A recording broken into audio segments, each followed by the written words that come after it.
like on this, put a retweet on this, and all good.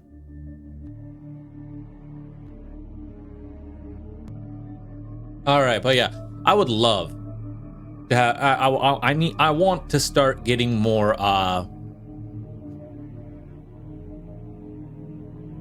want to start getting more game shirts. Showtime.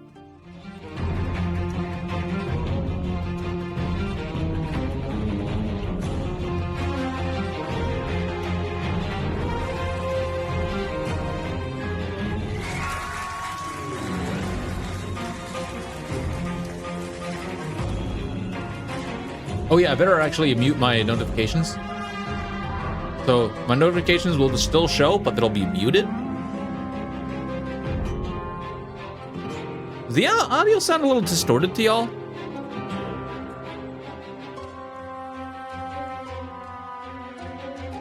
I wonder if that's intentional.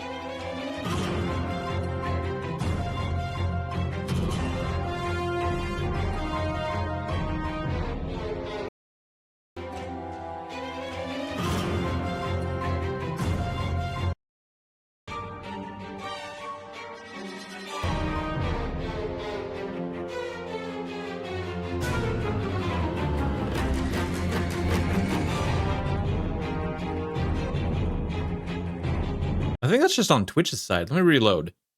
Consumer Reports of value.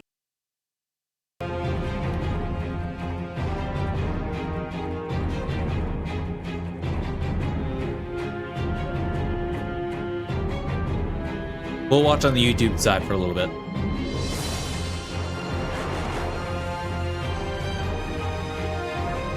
Ah, bunch of art. Ah, that must be Karlach. Ha ha ha.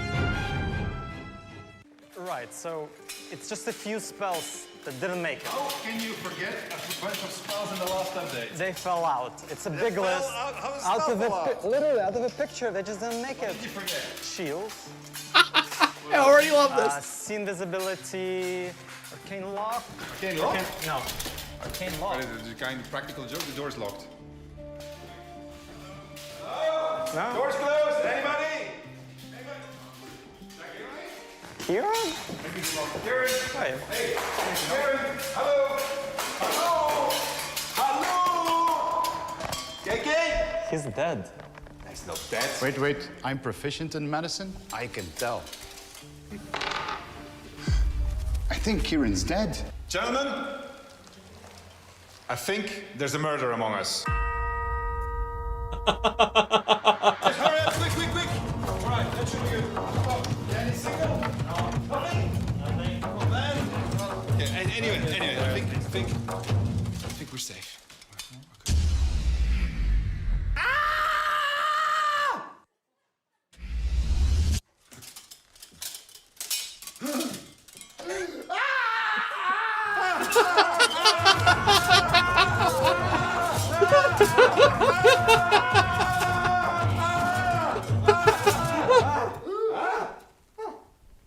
I knew it! It was you! Me? Yes!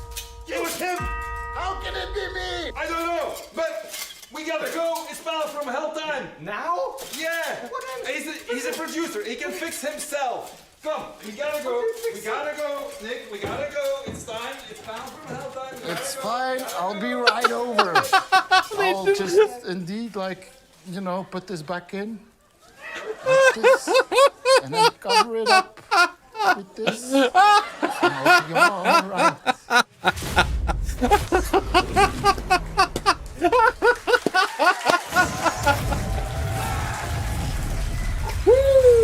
Oh, this is great. Few mortals ever glimpse what you're about to see. Was that underwater? But don't be alarmed. I'm Oh. here with you.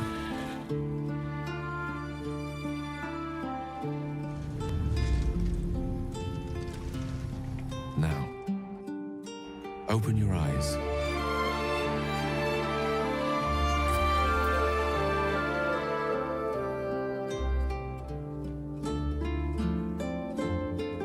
Ooh. Oh, we can actually romance Halsin. Squirt. You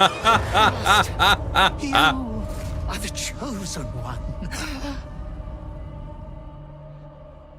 The squirrel just like, huh? That embodies me so much. Hello, everybody, and welcome to panel from hell number 8. The last panel from hell that we'll ever do for Baldur's Gate 3, because the game is about to be released in less than a month from now. On August it is 3rd. the last one. We know we surprised you all with our early announcement of the earlier release date, something we've never done in our careers. But then again, the game was already actually delayed, and we just moved it a little bit earlier. Why did we move it earlier? Well, it is because we disconnected the release of our console versions from our PC version, and that allows us to release the PC version a little bit earlier. To get all the practicalities out of the way, what does that mean? That means that the game is coming to everybody on early access 4 weeks earlier instead of the 3 days that we said initially. You're going to get it on August 3rd. You will be able to play all of Baldur's Gate 3 and have an incredible adventure. It's going to come on 6th of September to PS5 and then other platforms, which we actually haven't officially announced, and therefore I will not announce officially right now, are going to be later when we are finished with the optimizations. We're working hard on them. We wanted to sim ship, didn't work out. Shit happens. It is what it is. This is development. But speaking of development, this has been a development of 6 years for our entire team. We have many of our team sitting in the audience today. They are incredibly proud and can be incredibly proud of what they have accomplished. And my job here today is to guide you through a journey of what Baldur's Gate 3 is. I can only show you a very small slice of this enormous game that has so much content, that has so much permutations, and that respects your identity so much, that tries to offer you so much consequence to the choices that you're going to be making. I'm going to be joined by a whole bunch of people here, but before I do that, we are going to talk a little bit about the Digital Deluxe Edition, because I forgot that one. The Digital Deluxe Edition is coming to everybody who bought the game in early access. So you're going to get all of that content for free. You're not going to have to buy anything. You're going to get the Digital Bard Song Pack, the exclusive dice, Treasures from Rivellin, Adventurer's Pouch, and a bunch of bonus digital content, all for free, because you supported us so much during early access. And we cannot thank you enough. This game would not have been possible the way that it is now if it wouldn't have been 3 years in early access. And actually, I don't know if you've been counting, but last Sunday it was 1,000 days in early access, which is a very long time. It took us a long time to finish it. There was obviously a few accidents in the universe around us that didn't help in this, but we are now at the end of the journey, and we are very, very proud. So, we're going to be joined by a bunch of people. I'm going to kick off with a video which is going to talk about character creation, and then we will have a chat about the stuff that you saw. There's a lot of new things for you to discover. So let's get started with this character creation video. Every choice that you make in character creation has an influence on the way the story will play later. Before you even start the game is ready to react to you based upon the character that you have created. First and foremost, we of course adding some new races, which is long-awaited Half-Orcs and Dragonborns, with some of the unique customization options. And I'm really happy with how our Dragonborns currently look and animate. We will teach you everything you need to know to hit the ground running with a character that you feel happy to play. It's not a superficial. It looks like they actually revamped it too. You're defining their identity. So if you choose your class, your race, your pronouns, any of these things that you choose in there, they will be not only honored through the game, but they will impact your experience. Classes are very central to the process of playing D&D. For us, it was super important to hit the class fantasy. For release, Baldur's Gate's class system is stupidly deep now. We've got 12 classes, 46 subclasses. On average, every class has 3 subclasses. But with Cleric and Wizard, they have 7 subclasses and 8 subclasses, respectively. And also you can mix and match them, for all of them. Multi-classing is a feature in our game. Within that, we've tried our best to include as much content from Player's Handbook as possible. I think we've got something like over 600 spells and actions available to the player, so Ooh, we're werewolves. never going to be short for options. One thing we want to make sure hell is was that that? every class and That was a subclass unique area. has a toolkit. They feel like they're not being shortchanged on at all. One of the brilliant things about this game is that when you make a choice about your class, it isn't purely a gameplay choice. It won't just affect combat, but it will actually affect the dialogues. For example, I know with the Warlock class, we've done a lot of work to develop how that will interact with dialogue choices. So you now have the option to call on your patron to get some insight, some advice in situations that might lend you an advantage. Probably the best example of how your class can impact the storyline is that every druid character or characters with animal speaking spells can talk to every animal in the game. There are dozens and dozens of animal-based conversations and quest lines that you just wouldn't be able to access if you weren't playing as that class. If you're a barbarian, your whole skill set lends itself to being loud and just using force. What class you've picked will change how you experience the game throughout. All right, so for surprise number 1 of the night, we have completely revamped character creator. We're going to chat a little bit with Elena, who's our lead character artist, with Adam, one of our lead writers, well, the lead writer actually, Crystal, associate lead writer, and Nick, who is our lead systems designer. So we'll start with you, Nick. No, we'll start with you, Elena. We are going to start with you. making a No, custom you. character. We're going to have a look at all of the new options that are there, and at the same time, we're going to explore the new character creation screen. Let's start with the elf, I believe. Yeah, so here you can see our beautiful racial lineup. And some of you already has spotted some new races, which we're gonna dive into. Yeah. But maybe before that, we can also show you what we added. So let's besides do that. maybe like for each race, let's show one new customization option as we progress. So let's start with elves. What would you customize on elves if you would start? So for elves, I want to show you our kind of skin customization options. So we added maturity, which is a slider, which can make you a bit older. We have freckles and freckles intensity, so you can really be unique in your look. And we, of course, have vitiligo pigmentation. All right, cool. Oh. All right, let's move on. Let's have a look at the next one. All right. Tieflings. They have Tieflings, genitals yeah. in there. So some of you might have guessed, but we've added horn customization. Well, you already could customize how your horns look, but now you can customize your horn color and even your horn tip color. All right. Shall we get excellent. this purple? Yeah. I like Don't think we didn't purple notice that, horn. Galarian. All right. Coolest. All right, let's move onwards. Okay, drow character. So for drow character, we can show you some of the scarring options that we have. And not only we added some additional customization option, but as you can see now, you can actually see what you customize. Okay. So there are some beautiful icons. All right. Excellent. from. All right, let's move forward. Right, humans. So what we want to showcase for humans is actually more hair options. So now it's a really long list to scroll. And you can finally see what you're picking as well, because The hair there in was the so game many options. is really, really special and amazing. But it's a lot of work, right, to get every single hair in there? The work is like really intense. One hairstyle can take a lot of time because you basically hand place in each and every hair, like in the place, in the position. does look It's good. much harder than, doing like a hairdo. God, I'm in the way. I can imagine. All right, let's move onwards.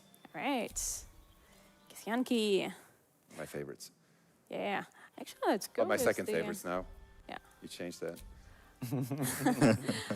With Githyanki, well, I wanted to show our hair coloring options as well. So this is something that we added in early access. So you can have 3 hair colors. You can have your natural hair color, you can have your highlight, and then you can have grain color. And we're adding more colors on release, actually. So it's gonna give you the opportunity to, have a 3-colored hair. All right. So much. Okay, let's move forward. All right, dwarves. Well, of course, I want to showcase some facial hair for the dwarves. There are a couple of extra options if you want to pick them. Some nice bushy beards. some bushy beard. Yeah. Some silly beards, of course. I like that one. Let's go for that one. Yeah. All right, let's move on. All right. Half elf. So with half elf, actually I want to showcase the body type. True. Yeah. We haven't shown the body type. So now not only you can be, well, just the regular body type, but also the strong body type. Finally. Indeed. Yeah. Buff. All right, move onwards. All right, halflings. For halflings, well, It's halflings. You want to yeah. throw them around. I mean, that's literally the thing with halflings, right?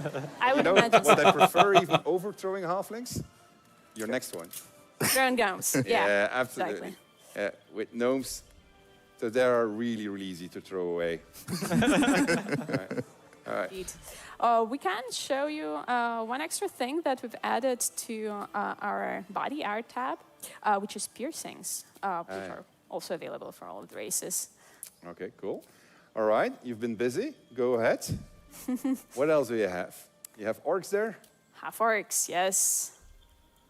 They look very cool. Yeah. So with half orcs, I do recommend going with everything, you know, add a tattoo, add a piercing design, and obviously you can't They have look a good. half orc without a good scar. So let's go with that. All right, very cool. Okay, let's move onwards to the race that everybody's been playing ever since we introduced it here in the studio. Hey, are you guys ready? Absolutely. Drum roll. Let's go. Definitely. Show them. Dragonborns. Here they are. So Dragonborns is actually our most technically challenging race because other races are humanoids. These guys are reptiles. Took insane amount of efforts to get them right, to make their scales perfect, to color them. Like it's been truly a journey making these guys. Very long one, but they look fantastic. Yeah. And you can customize a lot about your dragon head, right? Yeah, there are a couple of attachments you can pick from, and all of the attachments work on all of the heads. And of course, there is a skin color, which, we added a bunch of very exciting options for you guys. There are metallic skin colors, like kind of duochrome skin colors. But what we added on top of that is, for a white Dragonborns, we added pearlescence effect. I can't even pronounce it, but I love it. It's really, really cool. Adds like this special sheen to you. All right. Makes you especially cool. All right. And can you switch genders? Yes. See. Okay, cool. Can you zoom in? All right. They're so cool. I mean, I've been playing with Dragonborn the entire time. I was a Shadow Monk Dragonborn today. It was really, really cool. All right. Something we forgot to mention, there is a heterochromia now. So your eyes could be a different color. Another word I can't pronounce. All right. And, well, for one subclass, we also added like a special kind of like touch for Dragonborns, because you might have a question like how the Draconic Bloodline Sorcerer would look if you're a Dragonborn. Because normally you would get Draconic scales, but you're covered in scales. So what did we do? So for that... Sorcerer. So we added a special pattern that also changes color, depending on your ancestry. Yeah. So you can truly be like a duochrome Dragonborn, and then you can throw in a Draconic Bloodline pattern and like be, you know, the prettiest member of your party. It's absolutely amazing what character art team has done on this. They look fantastic. Merits a round of applause, ladies and gentlemen. It's really, really good. Thank you.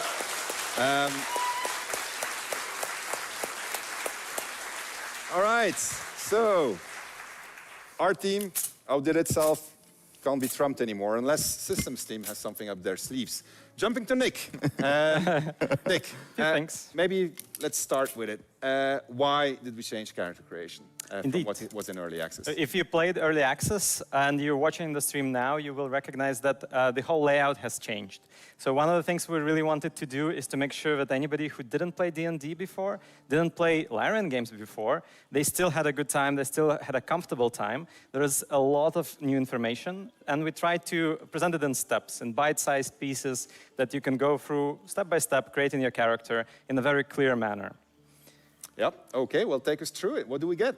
Well, something I wanted to talk about are the classes. You mentioned that Systems has a few things. Yeah, 46 things is the number of subclasses that we're shipping at release. And we try to make sure that for every class, no matter which class is your favorite class, at release there's going to be a new subclass for you to play, some new play style that you can enjoy. For example, if you really like Paladins, one of the new oath for them is the Oath of Vengeance. So you don't have to be just the knight in shining armor anymore. You can be out for revenge. All right. Well, maybe give us a small tour of the subclasses. Like if for each class, just mention which subclasses there are and just cycle through them. Because Team Animation has also done something very special when it comes to the character creation. So if you take a Bard, for instance. Yes, the classes now introduce themselves very nicely. We're trying to really get you into the fantasy of a class and communicate what the class is, even without the text on the screen. Just by looking at it, you understand what the druid is going to be about in nature, right? All right. So which subclasses are you most excited about? I'm most excited about the subclass that is not in character creation. It's going to come a little bit later, but it's a Gloomstalker Ranger. It's a sneaky, shooty type that I'm really enjoying playing, actually. All right. So it's coming later because that's per the Dungeons & Dragons rules, so yes, you don't indeed. get to pick everything at the beginning of the game. Yes, yes. So some classes get their subclass at level 2 or level 3. Yeah, okay, but they're all present. So 48 classes is really a lot to choose from. So if I'm playing the game and I make a mistake here, yes. Like what's going to happen? Like, do I need to restart the game or what? So we wanted to avoid players having to restart the whole game because it's a very heavily narrative experience. And there's a character that you might meet, you will most likely meet, that will allow you to reset your class. Okay. And just reinvest all of the levels. This also allows you to really experiment with multiclassing, which is a new feature that we're also shipping at release. In multiclassing, there are a lot of really cool combinations. There are some combinations that don't quite work, and we want the players to really experiment with what is possible. And Respec really helps with that. Yeah, I've been fooling around with it. I've been very bad at multiclassing, I have to say. I did some really crazy combinations for very stupid reasons, but I had a lot of fun with it. All right, so that is the classes. So once we've figured out what class we have, we jump then to backgrounds. Backgrounds that shape together with class they didn't choices what dialogue options you're going to have. And you, Crystal, your team has been very active on introducing those. They have. They've been very diligent on it. You spent your first 6 hours of the game making this beautiful, complex character. You pick your class, you pick your race, you pick everything down to the eyelashes, whatever you want, and then you put them in the game. And you want the world to react to your identity that you've put out there. You've expressed yourself. The game has to recognize that. So what we noticed was you could be an alien Githyanki sorcerer, a drow warlock, a dragonborn bard, and you're just wandering into the elf song, and you sit down, and no one has anything to say about that. That doesn't make any sense.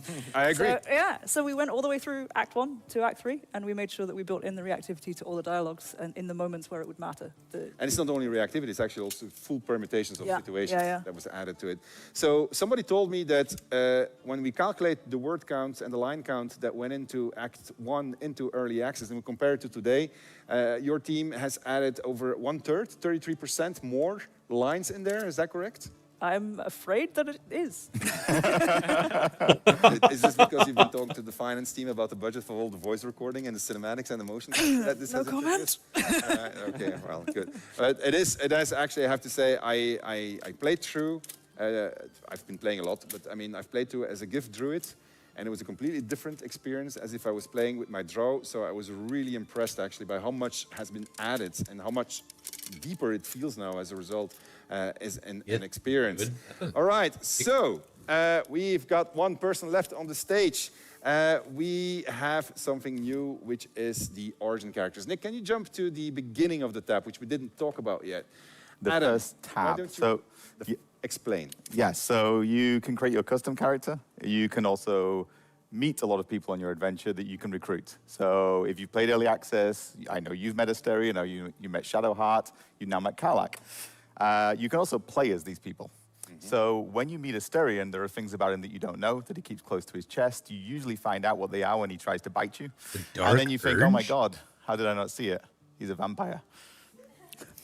If you play as Asterion, you are the vampire. So you know from the very beginning of the game that you're a vampire. So you can bite people. So if I'm Shadowheart, of your Shadowheart. And I got Let's this pretend. big secret. Yeah. Big secret. Very, that's not, very, very. Not on my armor Nobody at all. knows. No, it's not. It's hidden. Because I've played all the way to Act 2 and she didn't tell me. She didn't tell you her big secret. She didn't yeah, trust it's me. because she doesn't like you. But I think she likes me. she doesn't like you. Okay. We'll talk about that later. I may have done things that would have caused her not to trust me, but anyway, let's not talk about that. So if you were Shadowheart, yes, then you may not trust the people around you either. So you may not tell them your big secret. I get that option? You have the option. You can tell them. You can decide, I think it's time to tell them. And depending on how much they like you, they may react well, they may react badly. So, okay, well, take that one step further. There's a particularly nasty vampire spawn that is present in my party. That's Asterion, spoilers, but yeah. Spoiler alert from now on. There's going to be a few spoilers. I'll try to tell you whenever there's going to be a spoiler, right? So, but in general, just cut the assume stream, it is. because there will be spoilers, all right? So, just saying. So don't tell you weren't warned. All right. So you're Shadowheart? No. Oh. No, you're You look like Shadowheart. You are Shadowheart. You're Shadowheart. I'm Shadowheart, yeah. I'm Astarion. Okay. And so, well, hold on, wait, first, reverse roles. I was Shadowheart. You're not Astarion. Astarion is there. He's there, right? Astarion, in my playthrough, when he was recruited as a companion, tried to bite me. Did he? All right. Yeah. He did. Yeah. So, and I let him. It was a lot of fun. And I died. Anyway, so switch around now. Yeah. I'm Astarion. Yeah. You're Shadowheart. Are you hungry? Fuck yeah. I've been sitting in the suit this entire time. But yes, you can. The things that Astarion does as a companion, you can do as Astarion. So I can bite you. You can not now. But the other thing is that Astarion knows things about his past that you have to get out of him if he's a companion. He may open up to you. He may tell you these things. If you're him, you know them already, obviously. That gives you a completely different perspective. It's a completely different perspective. You go through the world and you see different things. You have different lines of dialogue. People react to you differently. But also, sometimes when you go to sleep at night, you might remember things, or you might have haunting dreams or nightmares about your past. I know why you said that. I did say that for a reason. We got a video. Roll video. The forest, dark, cold, foreboding. Hello? Anyone there? First, thou shalt not drink the blood of thinking creatures. Second, thou shalt obey me in all things. Where are you? Show yourself! Third, thou shalt not leave my side unless directed. Your heart pounds, but you're ready. He's going to regret coming for you. Fourth, thou shalt know that thou art mine. 3, lie to yourself, boy, but not to me. You are mine forever. All right, so I think that is really amazing. It's something I'm super proud of the writing team for having managed to pull this off, because you tell stories in first person, you tell stories in third person, right? When you replay the game, you can have a completely different experience. We could have a multiplayer session where I'm Shadowheart, you're Astarion, you're gonna be, who would you be? Lizzo. Nice. Obviously Dark Urge. We haven't announced them yet. Spoilers, everybody. Way to go, Crystal. Way to go. All right. So, speaking of... It was on the screen. Speaking of Dark Urge, I guess we're going to show something on Dark Urge, right? Yeah. Because you just spoiled it. All right, let's cut to a video of Dark Urge, and then you can speak all you want about Dark Urge. Well, with limits. All right, let's go for that. The Dark Urge is a fully customizable Origin avatar character. You can play as whatever species, class, build, appearance, gender that you would like to, and still have the character's origin story working on top of that.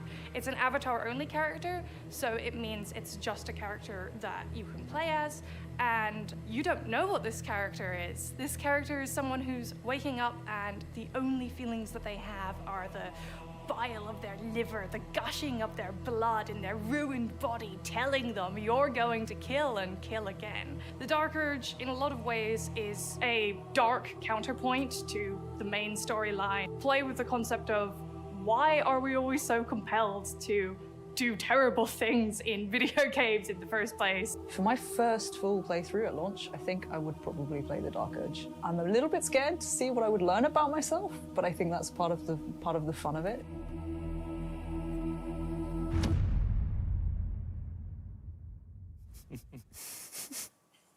It was a Dark Urge move. All right, so Dark Urge. Tell me about him. So the Dark Urge. Oh, hold on. We're gonna do this. Let's make one. Let's make one. Yeah. All right, we got Nick on the screen. Chat, we're gonna start involving you. We're gonna create a character. We're gonna create your own Dark Urge. So we're gonna start up a vote, I guess. Community team, we got a vote. They're gonna pick race and class. This is interesting. Race and class. Nick is gonna add in a little bit of touches. Alina's gonna make sure that they look good. And then we're gonna see what's gonna happen to the Dark Urge. We're gonna go to slice of gameplay. In the meantime, we're gonna talk about Karlach and then about Dark Urge. We haven't talked about Karlach. We need to talk about Karlach. We did. Let him first do his thing, Dark Urge. Okay, so let's talk about Karlach. Let's talk about back and forth, back and forth, back and forth. You talk about Karlach. Yeah. You're not allowed to talk about Dark Urge. Yeah. All right. So Karlach is brilliant. I love Karlach. She's born and raised in Baldur's Gate, and she got sold into slavery in the Hells, and she manages to break free. And then she's really angry about all of that, and she wants to live, and she has an infernal engine for a heart, and it's getting hotter ever since she's left the Hells. So that might be a problem. And yeah, she wants to live the life that was taken from us. We're going to call you Spoiler Crystal here. That was okay as in terms of spoilers go. So she's rapidly grown one of the favorite companions of our playtesters. I mean, is she a good character? I think she's brilliant. Yeah, she's good. She's fundamentally, she wants to be in the world to make a good impact on it. All right, okay. She's chaotic, so good she's barbarian. alignment. Yeah. All right, so she rages a lot. She actually has a special rage, her own very special rage that she actually...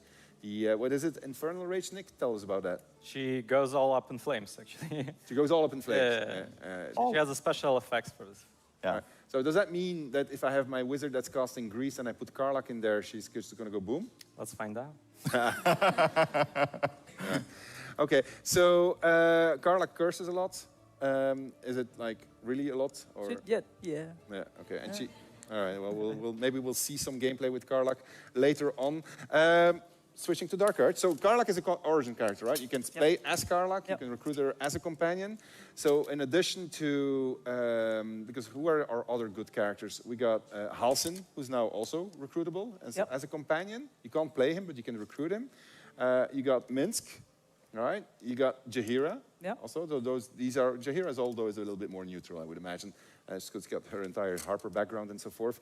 So that basically tilts the balance in favor of the good characters. Do we have any extra evil characters? I got you covered. Yeah, so Minthara, who many people have met in Act 1. Many people have killed her in Act 1, thank you very much. Some people have done other things with her in Act 1. You're the writer of Minthara, right? Well, that's her character. It's a team, but I like her. But there's a few things you can do in Minthara in Act 1. Most people choose the killing option. If you don't choose that, then you have to kill a whole lot of other people because she's not a very nice person. If you do that, then we decided that you deserve a reward. And in Act 2, you will be able to find Minthara and recruit her into the party. And that's actually going to put you on a different permutation than the permutation you may have been on. Very different. Yeah, very indeed, different. Yeah. I love that moment. I think it's really, really cool. I really like the question that she asks also. Yeah. We won't say that now. We will not talk about the question. All right, so Minthara, Halsin, Karlach, Jaheira, Minsk. These are all characters that were not in early access. Dark Urge, obviously. So these are all characters that players haven't had the chance to experience yet. And then we have the avatar point of view from all of the other companion characters, going from Lae'zel, Shadowheart, Will. We didn't talk about Will. No. Tell me about Will. We've redone Will. pretty much every line of dialogue's been rewritten. We changed his story a lot. We realized with Will that he had this incredibly compelling story. We weren't telling it as well as we could have done. So we did it again, because that's what we do. Indeed what we do. He goes in different directions much earlier in the game. Traditionally, with RPGs, people will tell you, oh, this character can go down 2 different paths. They do it as late as possible, because then there's less permutation. We did it at the beginning. Oh, my God. Will's a very complicated man. He's got a really complicated story in terms of development. Yeah, for the player, it's very obvious. Like, but no, the results of his choices are insane. Yeah, no, from the very beginning. So he has a pre-existing relationship with one of our origin characters, and he has a pre-existing relationship with the city of Baldur's Gate. We can say what his relationship well, is. He wants to kill Karlach at the beginning of the game. So we made 2 origin characters who one is trying to kill the other one. Yeah. So if you follow Will's original origin quest, you cut Karlach's head off. This is true. Yeah, it's very sad. It's a great scene also, actually. Yeah. Well, I mean, with due apologies to the Karlach developers. But you can also not do that with Will in the party, and then he goes down a very, very different route. He has his reasons for what he's doing. Karlach has their reasons for wanting to survive. They can become very good friends. I can imagine. Yeah. It's true, yeah, most people do. This ought to be interesting. Yes. So the Dark Urge, when you start playing straight away, you see this is a different character. This has narrator is talking to you and telling you these things that are going on in your head. You feel like a custom character because you created yourself. But very early on, just some of your gameplay interactions give you scenes that you've not seen before. So don't skip through things as Dark Urge. And then you have an entire storyline that starts to bubble up, and it's very great. It's great. All right. So when you say Urge, I can imagine a lot of things. Yeah. When you say Dark Urge, I can imagine even more things. So this particular character has an urge that is making them do things, but they can also resist it, right? They can resist it. So we all sometimes have dark thoughts. We all sometimes have impulses that we think, oh God, I shouldn't, and maybe I should. And as a Dark Urge, you can or you can't. But sometimes it's going to be very difficult to resist. Yeah. Sometimes you're going to say, this is really good fun. I'm going to lean into this. So I saw chat saying the murder hobo. It's not quite that simple, but it can be. You can play a murder hobo as anybody. Astarion can be a murder hobo. Shadowheart can. The Dark Urge is compelled. There are things inside the Dark Urge that are telling them, do bad things. Yeah. It goes to places that I think we did a great job. I mean, I agree. Yeah, it runs through the entire story. Yeah, no, I agree. I think it's rapidly grown to be a favorite character of all people. And importantly, it can be a villainous character like anybody else in the game. Any of these people can be villains, they can become heroes. The Dark Urge can as well. Yeah, but with quite an interesting twist behind him. All right, Nick, are you kidding me? The chat has spoken. It's a white dragonborn and it's a monk. And it's a monk. And it's all the new stuff. Yeah. All the new stuff. Makes a lot of sense. Chat, I brought the big predictable, but we surprise. love you. Thank you, chat. All right. Okay, right. You're going to show us a small slice of Dark Urge because we don't want to spoil it for players. Tiny. Right? So really small, but this is at the beginning of the game, so it is a spoiler, but it's so at the beginning of the game that I think it's not that much of a spoiler. All right, go ahead. Indeed. So I'm exploring the crash site. You've probably seen it in early access. And as Dark Urge, I've already recruited Shadowheart, and I've come across some goblin corpses, so of course I'm going to loot them. So let's loot them. Some stuff. I take it. You drink in the pungent corpse. Since you awoke on the ship, your mind has been cold and empty, but something stirs. With your hands close to this body, you know nothing of why, but find a half smile flittering across your face. Let the grin fall across your face, or push the smile away. Are we fighting it, Sven? We are not fighting Me? it. Never. Look, I'm a lizard, right? So I can't even stop smiling. It's just... This feels like home. There's something unknown and unspeakable deep within your heart. All right. All right. Spooky. Having some dark urges here. Let's move on. Let's move on. And here's another little thing that is a bit different from early access. This little portal. Why don't we click on it? You approach the sigil on the stone. Magic glitters and swirls from it erratically. as if malfunctioning. It looks slightly dangerous. Oh, dangerous, yeah, I'm definitely touching it.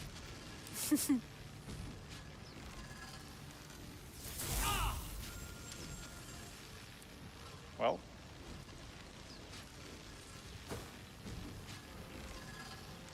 A hand? Anyone? So that's different already from what we had in early access, right? This is the recruitment scene of Gale. He used to jump out. Now suddenly we see a hand pop out. Indeed. All right. And we have a few things we could do. We could ask, who are you, or slap the hand away. But the unique thing for Dark Urge is to fantasize about hacking off the hand. You're only thinking about it. Hold right, on, give me Nick? 2 seconds. I'm just checking what chat is doing. I can see what you're doing. I see a lot of I've ones, never seen chat. so many ones in my life. I am not disappointed in chat. It's like binary no, code. it's all ones. All right, okay. So Someone has slapped it. But... all right. Right, so what bad can just thinking about it do, right?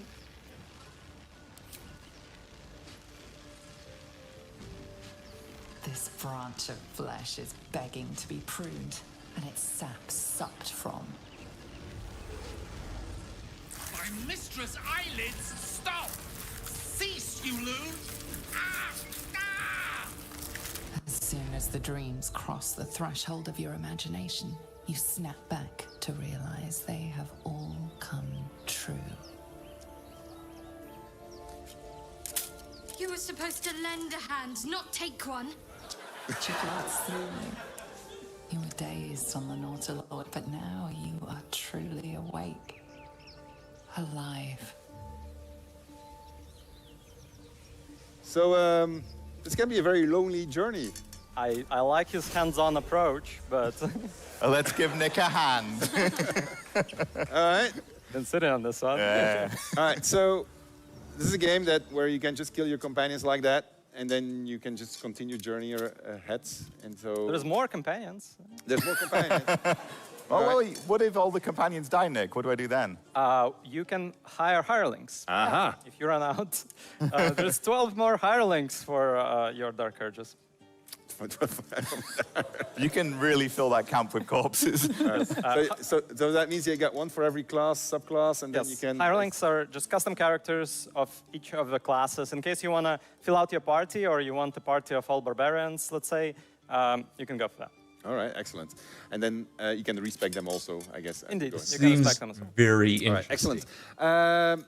I think you want to show us one last thing of Dark Urge, and then we'll just Can move you on. just check your inventory, Nick? Check my inventory. Yeah. Let's take a look at it. There Yes. you go. Ooh. Yeah, Trophy. of course. So what is this? To better go to sleep at night?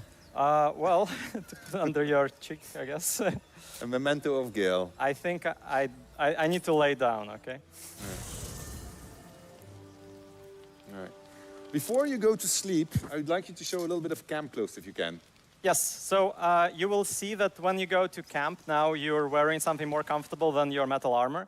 As you can see on Sven, it's not incredibly comfortable. It's to new sleep on. armor. It is a new armor. Look at me. It's a new armor. very loud. It's a summer armor. Very new, very loud Yeah. armor. All right, anyway, sorry. Anyway, nobody can sleep in that. So you can sleep on something more comfortable, like these pants. Dragonborn would like to go shirtless, I suppose. These items are just clothing that you can equip. You can find more in the world. You can apply dyes to them as well. So you can customize how you look in camp. And if you really want to, you can also keep wearing it outside of camp as well with this little switch right here. All right, cool. Oh, wow, I Everybody think has they camp even clothes you can revamped buy. You can go and the shop. inventory You can go scene. shop, you can buy them. All of the origins have a unique pair as well, which was a lot of work for the character team, I'm sure. Yes, it was. Do you have my the thing I asked you, or do you not have it? My little So many cloak. things. My cloak. Oh, no, no. Oh, that's okay. That's all right. Never mind. We'll show All it right. I like that cloak. Anyway. Yeah, cloaks are a thing, by the way. Cloaks were not there in early access. Oh, it's true. We're going to have cloaks. But we don't have one right now. We'll show it. All right. And, Find a place. And you can recolor all of it, but with dye. You that can apply find it. colors to clip. All right. Okay. Cool. All right. If we get there, we'll see how this stream goes. Make sure that we remember to put on some face paint also, because I really enjoy face painting.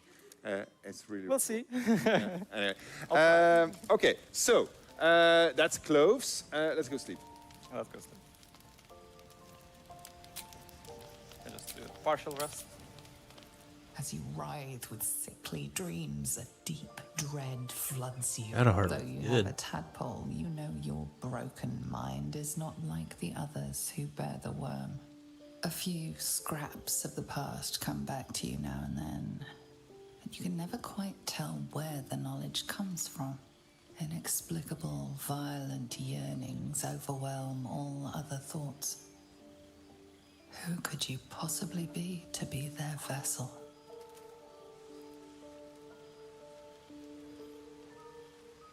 All right.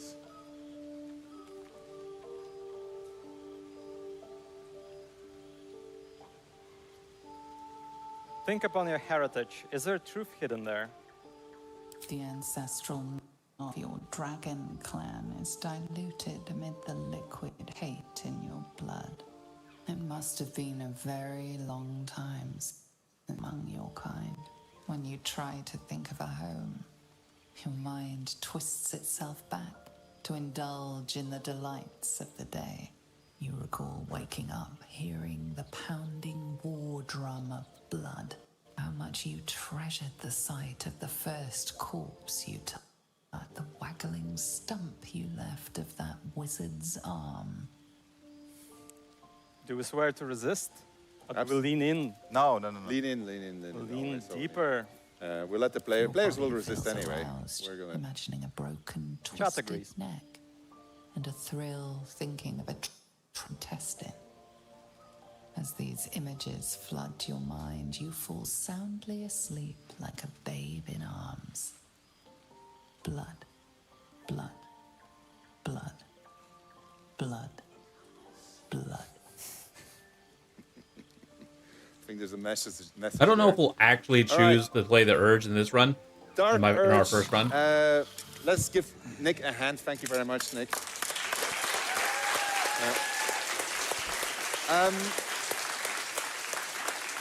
Dark Urge, dark side of Baldur's Gate 3. There's many dark sides on it. Not for the meek of heart, just warning you. It goes very brutal. It can go very, very, very brutal when you play Dark Urge, but it's just the game living up to the choice and consequences of your choices. You can always resist, so whenever you go somewhere, it was your choice to go there. Let's jump to a lighter topic.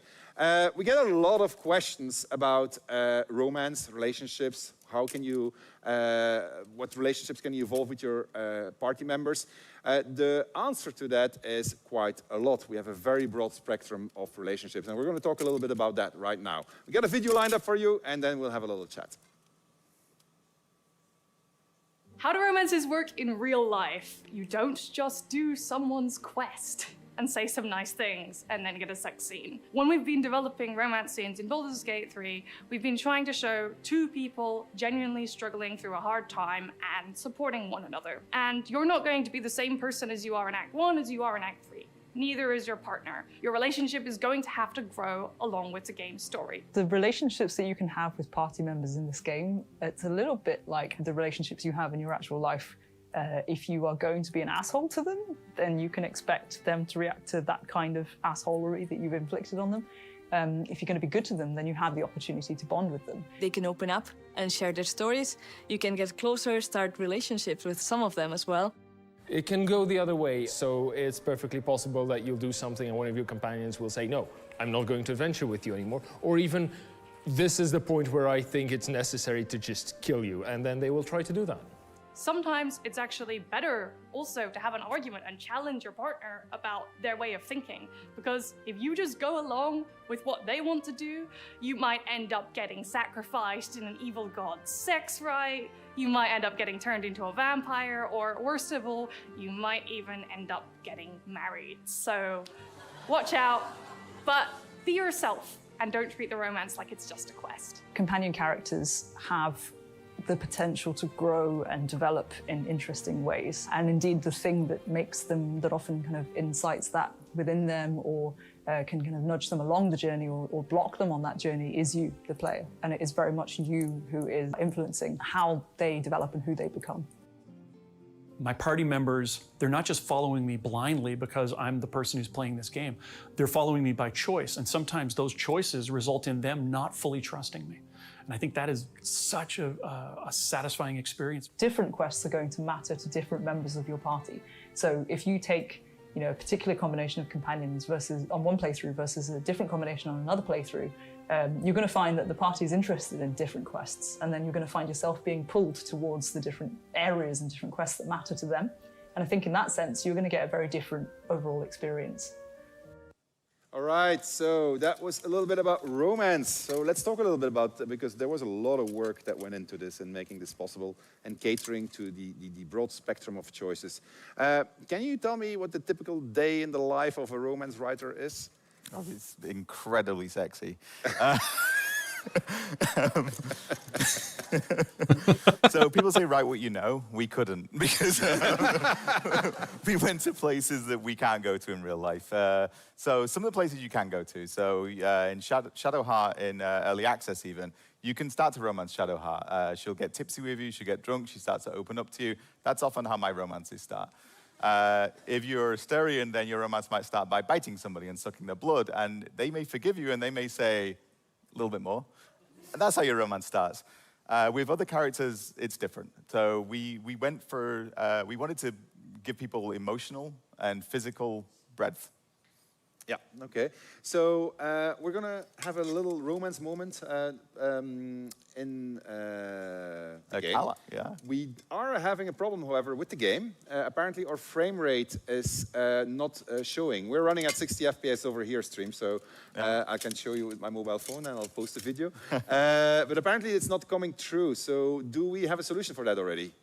Otherwise, we'll just keep on chatting about romance until we have it, because nobody wants romance at 20 frames FPS. per second. Yeah, no, it's rough. We do not want romance at 20 FPS. Always going to be difficult. Always going to be something. Oh no, I'm not. Let's not go there. But yeah, so I think what we're looking at is a game in which the romance progresses, and in unexpected ways sometimes as well. Sometimes you get what you expect. It's often sex, and sometimes you get something very, very different. Yeah. Some of these are very surprising. It's also important to say that the companion characters, most of them don't just have one path through the romance. They have different versions of the romance. They can break off a romance. Some of them will happily share romantic partners and have polyamory. Some of them won't. Some of them have very different endings to their romance depending on what happened to them during the game and how you treated them and what you did with them. So it's incredibly complex. It's not just one per character. I know I've seen the dialogue trees that were behind it, so there's actually quite a lot of choice and consequence. And so is that all dependent then of like Shadowheart approves, Lae'zel disapproves? It's not all dependent on that. Some of it is. So like if people don't approve of you and they don't like you very much, then no matter what you do, it's not going to work out too well. So that matters. The way you behave in the world matters. As Bo said, Bo is one of our designers, writers in the video. It's not do my quest for me and then I will have a romance with you. It's more complex than that. So if they approve of the things that you're doing, they'll start to trust you more and more. And then if you decide to pursue a romance with them, it might work out. And sometimes they'll pursue the romance with you. Sometimes they initiate it. Okay, all right. Okay, good. I can see people working on the computers, so we're just going to give them a little bit more time so we can actually stream properly again. Crystal, you've worked on a lot of permutations in the game. You specifically have spent the last, 6 months of your life on the ending? Pretty much, yep. Yeah, something like that, right?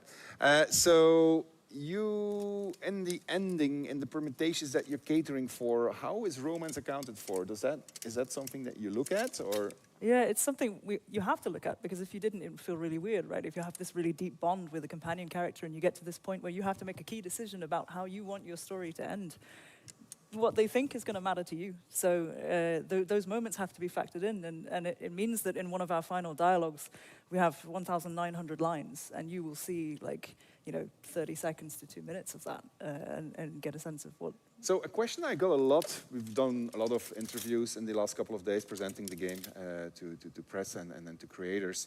The question we got a lot is doesn't it bother you that people don't see 99% of your content?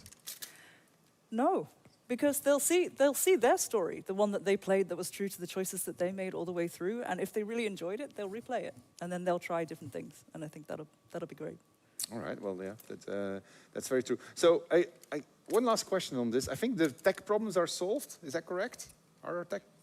All right, they think so, so we'll find out. I can be good. I can be evil. Can I be evil in romance? Even if I, well... Oh, yes. Adam can. All right. Come on. But that's going to be very different because I'll have companions that'll leave me when I'm evil. Well, maybe, yeah. Sometimes you can convince them to stay. You'll be surprised what you can get away with. All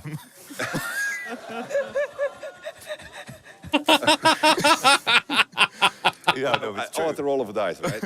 Sometimes it's the roll of a dice, yeah. Romance sometimes is as well. The things that you can get away with and you can persuade people to do is pretty incredible. You have characters in this game that when you first meet them, you think, well, they're very sweet and nice, and there's no way in hell they'll follow me into the darkness. And if you play your cards right, they will follow you into the darkness, and then they will do terrible things in the darkness. All right, okay, good. We've got the frame rate problem solved, I hope. So let's jump to the game. Crystal, you're going to give us a small stroll. Where are we? In the lower city? Yep. All right, and so we're going to have... in the city. Karlak is currently your partner, and so you're going to have a little stroll down the streets and go find some of your friends over there, or at least Karlak's friends. Yeah, so we've just entered basically at the beginning of the lower city. I see a little small person over there selling newspapers. Let's go check him out.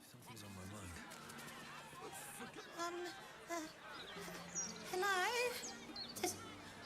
Does anyone want to buy a Gazette? Not the best one, but I'll take a... Thank you. All right. I'm hearing that we still have the FPS problem. So, okay. All right. We're going to hold on to it. We'll hold on to it, and we'll do it maybe later. We're going to jump to a backup solution, which is going to be romance of a completely different degree than what we planned on showing right now. We can go to tech. Yeah, let's go to tech.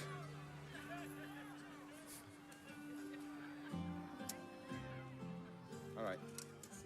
Oh, that's unfortunate. Yeah, this looks great so far.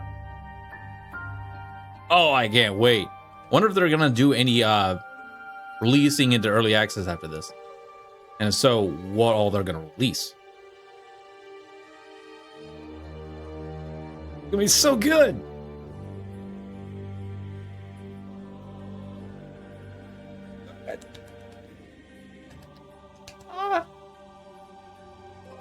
I am so excited. I'm so excited. Wow, this game looks so good.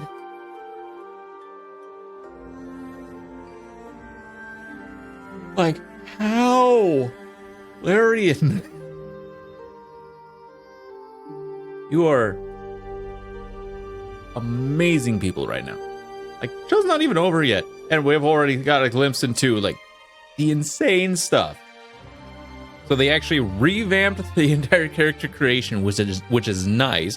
They added a custom origin, like a Dark Urge, so we can actually play as our own personal custom character or the Dark Urge custom character. Now, I don't know if we'll do the... I don't think we'll do the... We're going to end up doing the Dark Urge our first run. We may actually do the Dark Urge in an evil run. Because I still do need to do an evil run in one of my games. Pathfinder... I at least want to do one more run in Wrath. An evil... and that one's probably going to be an evil or a very chaotic neutral run. I don't know.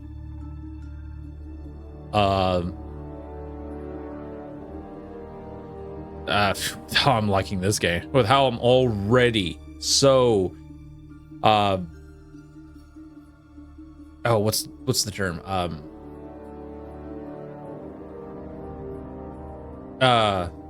invested. There we go. So invested into this game. I can't wait. I will more than likely do multiple runs of this game. And I'm excited to do that. I am excited. Probably, definitely gonna be doing multiple runs on stream, multiple runs off stream because it's like like I've actually done a few runs off stream on the early access itself.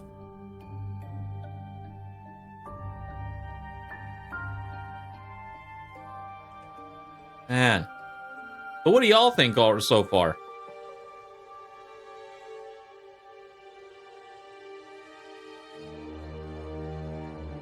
All right, so my pre-roll ads are now back on.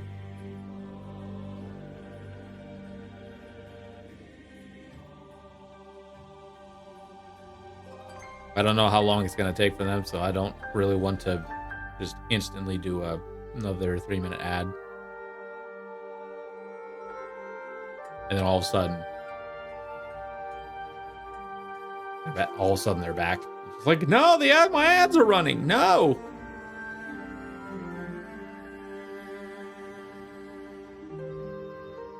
This game looks great. It looks so good.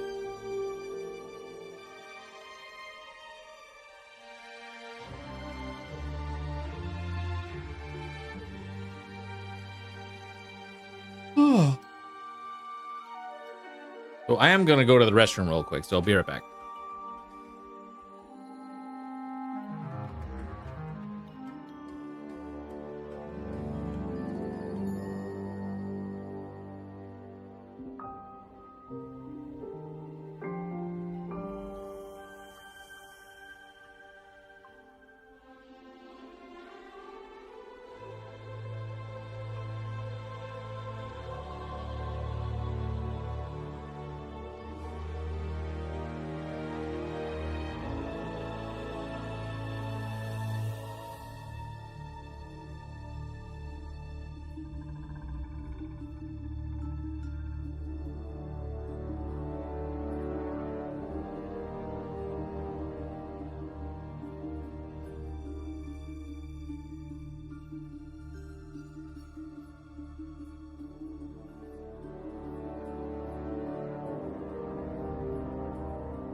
Okay, I'm back. Oh, I shut my door.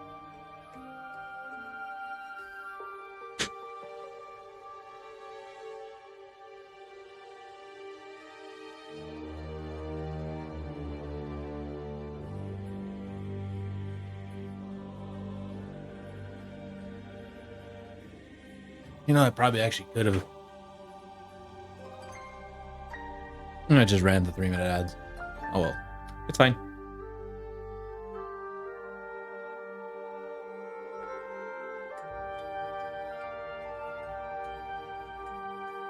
This is so interesting. This is so amazing. This looks so good.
Okay.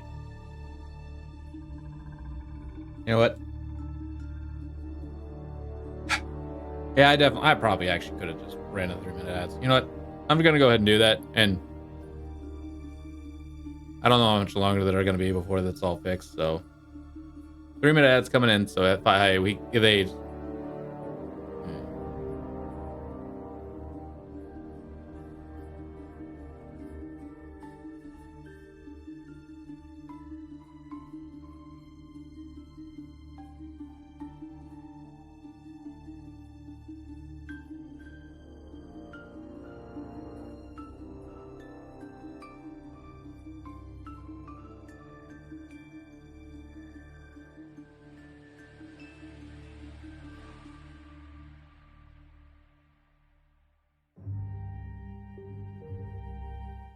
All right, chat. We are close to a backup solution for our streaming problem, for which we apologize. Obviously, not what we wanted. But while we are waiting for the tech guys to sort everything out, we decided we can do a live AMA. So ask us questions, and we'll answer your questions until they have figured it out. So that gives you like 5 minutes of exclusive access to us in terms of ask us anything. Anything. Anything. All right. Now we have to wait for the delay on the stream. And how many voices in total in the game? I assume that there's a question about player voices, so there's 8 in total. If it's a question about how much voice lines we have in the game, somebody's going to have to watch that chat, and now it's going way too fast. We're going to have... yes, no. 100... I think it's close to 190,000 lines recorded. No, it's a lot. Yeah, it's something like that. I had the numbers in my head at some point. We killed our producer, so I don't know anymore. Nah. Beginning of stream. It's worth putting that in context, actually, also, because we saw once we announced that we had like, what was it, 2.5 times full episodes of Game of Thrones in terms of content combined. Everybody assumed that you're just going to be watching like hours and hours of cinematics, but that's not true. It's just because there's so much choice and consequence and permutations in the game. It's very hard to transmit that on a stream like this. You'll find out for yourselves when you're going to be playing the game. But there's really a lot of possible stories to be had in Baldur's Gate 3. All right, what else do we have there? I can't see, they're going too fast. I can't read them, so if they don't... All right. Will we? Okay, so. Does anyone here have a question? Yeah, all right, go ahead. Yeah. All right, you get a mic. Sorry, right. chat. There's too many of you and you're too fast. I'm sorry in advance because it's a terrible question, but it's a question you will have a lot of things to say about, so maybe it will help for the technical problem. Everything is political, even if gamers don't like that. And so with almost 200 hours of cinematic, you have written a lot of stories. And I was wondering, in the end, when you take a step back and look at every story you told in your game, what are the principal themes, the morals? What is the story you wanted to tell to people? What is the final message we have to take away from the game? All right, we can do. You want me to do it? I can do it. Yeah. Go ahead. So, first of all, I don't think it's a story we're telling to you. It's a story we're telling with you. That's really how we think of it. There's so many stories in this game. Some of them are incredibly dark. Some of them are incredibly light, as I've already said. Some of them are funny. Some of them are sad. Thematically, one of our cores is trust. You're thinking about who you can trust, why you can trust them, and why the world should trust you sometimes as well. And you can be somebody who is incredibly distrustful, and you can go fully down that path. You can be the most noble, virtuous person in the world. We let you do any of those things. But it is a collaborative story. You start playing the game, you're telling a story. We have our stories. You are going to interpret them. You're going to make your own versions of them. Our message, I mean, for me, it's have fun. I agree. And there's 2 axes of team. This is what Adam just said, trust. That's about the party, gathering your fellows. Will they trust you? Won't they trust you? But there's also a vertical axis, which is the one that propels you forward. Got a monster that is growing inside of me. What am I going to do with that? What am I going to do with the fact that this monster is certainly starting to give me powers? Am I going to embrace them? Am I going to resist them? How far will I go with this? This game is going to go very, very far in offering you powers, and it will be up to you what you do with it. By the time you are in Baldur's Gate at the end of the game, you're going to be exploring the city. You will arrive there as somebody who used to be a wretch destined to become a monster, and now you are the last hope of the city. But you could be the last hope in a bad way or in a good way. You could say, this city is mine for the taking, or this is the city I'm going to save, and I'm ready to sacrifice everything for it. And so those two things you will find back in every single thing, going from the origin stories. Each origin story is about, what do I do? Do I resist the evil inside of me, or am I going to embrace it? And it's also about, like, things have happened to me in the past that caused me to distrust people. How am I going to deal with it? Will I trust somebody again? And then the player can obviously be the one that betrays it or goes for it. And like this, you get a lot of storytelling that's coming forth from it. So that's basically the core of BG3 and what we've always relied on as we were developing these hundreds of stories, thousands of stories, really. Yeah. Did that answer it? All right, go ahead. There's more questions in the audience. Go ahead. Thank you very much for this fantastic panel. Before the questions, I'd just like to give a huge shout out to Twitch chat. We've got you on our phones and we're trying to answer as many questions as we can for you. My name's Josh. I'm a massive fan of Baldur's Gate 1 and 2. I have been since I was a kid. I've played the games my entire life, and the name is legendary. The stories are mythical, and Baldur's Gate 1 and 2 are some of the most respected RPGs of all time. Why do you think Baldur's Gate 3 is a worthy successor to this title? Okay, I have many reasons. We can just break them down one by one. So obviously times have moved on. We are 2023. I think the first Baldur's Gate was in '98, if I'm not mistaken. So back in the days, Baldur's Gate 1 embodied everything that Dungeons & Dragons was. It was the first game that really allowed you to play D&D in a video game. It had multiplayer, which was very advanced for its time already. It had a party that you were growing, definitely in Baldur's Gate 2. That was really a really big innovative step back in the days. We've done the same thing, but with 5th edition. We've taken all of the concepts that were pioneered there to a much further extent. The relationship building that you're going to be doing inside of the game, the party that you're going to gather, that has, you will find out when you're going to play, that has lots and lots more than what was possible back in the days, both in the fact that it's being told to you in a cinematic way, but not in just a linear cinematic way, but actually in a fully dynamic cinematic way that depends and reacts to all of the choices that you've made, all of the decisions that you've been making. And so that is, for me, was one of the core things that we wanted to put in a game that was about gather your party, which is what the catchphrase was of the original Baldur's Gate. The second thing is this game follows the structure of the original game. You start your adventure elsewhere. There's a big, strong call to action, and that takes you to the city. So we are basically following that same journey. You're going to have a strong call to action, which in this case is, I'm about to become a monster, and if I embrace that becoming a monster, I'm going to be a very powerful monster. I was, back in the days, you were a Baalspawn, and that was the same thing. I have this Lord of Murder that is guiding me, so I need to deal with that. What am I going to do with this? You could turn into the Slayer or not, and these were things that you were going to be interacting with. So there is that aspect. Back in the days, Baldur's Gate 1 was at the peak of what was possible visually. It was a beautiful world. It had a lot of adventure, lots of exploration to be had. You've been trying it out today. I don't know what your thoughts were, but the BG3 offers you the same things. It gives you plenty of adventure. It gives you plenty of opportunities, but it does more. What was not possible in the days were all of the systemic interactions that we put in there. In that sense, it goes further than what you had, and it should, because it has to innovate. BG1 was an incredible, innovative game. BG2 was an even more innovative game. I think BG3 is at the peak of what's possible in traditional and actual modern RPGs also. It brings you a game that marries systemics in which you're really, really free. It marries everything that's about exploration, adventuring, everything that's been done in the genre, it's all present in there. It marries storytelling in a narrative manner that reacts to the system, to the choices that it makes. It's a game that respects your identity in ways you cannot even imagine when you start playing, that you realize as you're going through it. And you can do it on your own or with a friend and multiplayer. And so all those things together I think puts BG3 at the forefront of RPGs, just like its predecessor back in the days.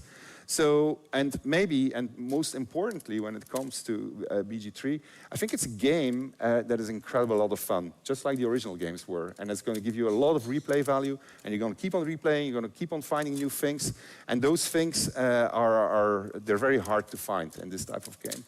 And so those, for me, make it a worthy successor. So it modernizes Dungeons & Dragons in a video game, puts it back at the forefront of where it belongs to be, allows you to play it in any way you want, be anybody that you want, and then actually get rewarded by true AAA cinematic storytelling at a scale that I don't think has actually been done. And you can do it with your friends. You can be watching in split screen 2 cinematics at the same time with different choices, deal with the consequences of what your friends have been doing. It's just really, really cool. Anyway, that was... Thank you.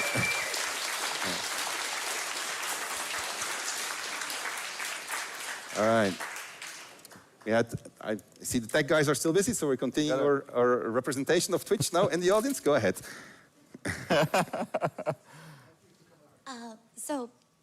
With all this in mind, how hard is going to be to pick your party members, your companions? You have been saying how many choices we have. Do we have to stick with them? Can we swap them on the go? Do we get punished for swapping them on the go? What about the ones that come later in the game? Mm-hmm. So if you can... Okay. Thanks. I'll let you do it. I just talked a lot. Yeah, so they can come with you, so is the short answer. We're not going to lock them out at a certain point. We're not going to say, hey, you've reached the city, you need to leave these people behind. They come with you. They stay at your camp. You can pull them out of camp and take them to do things in the city or elsewhere.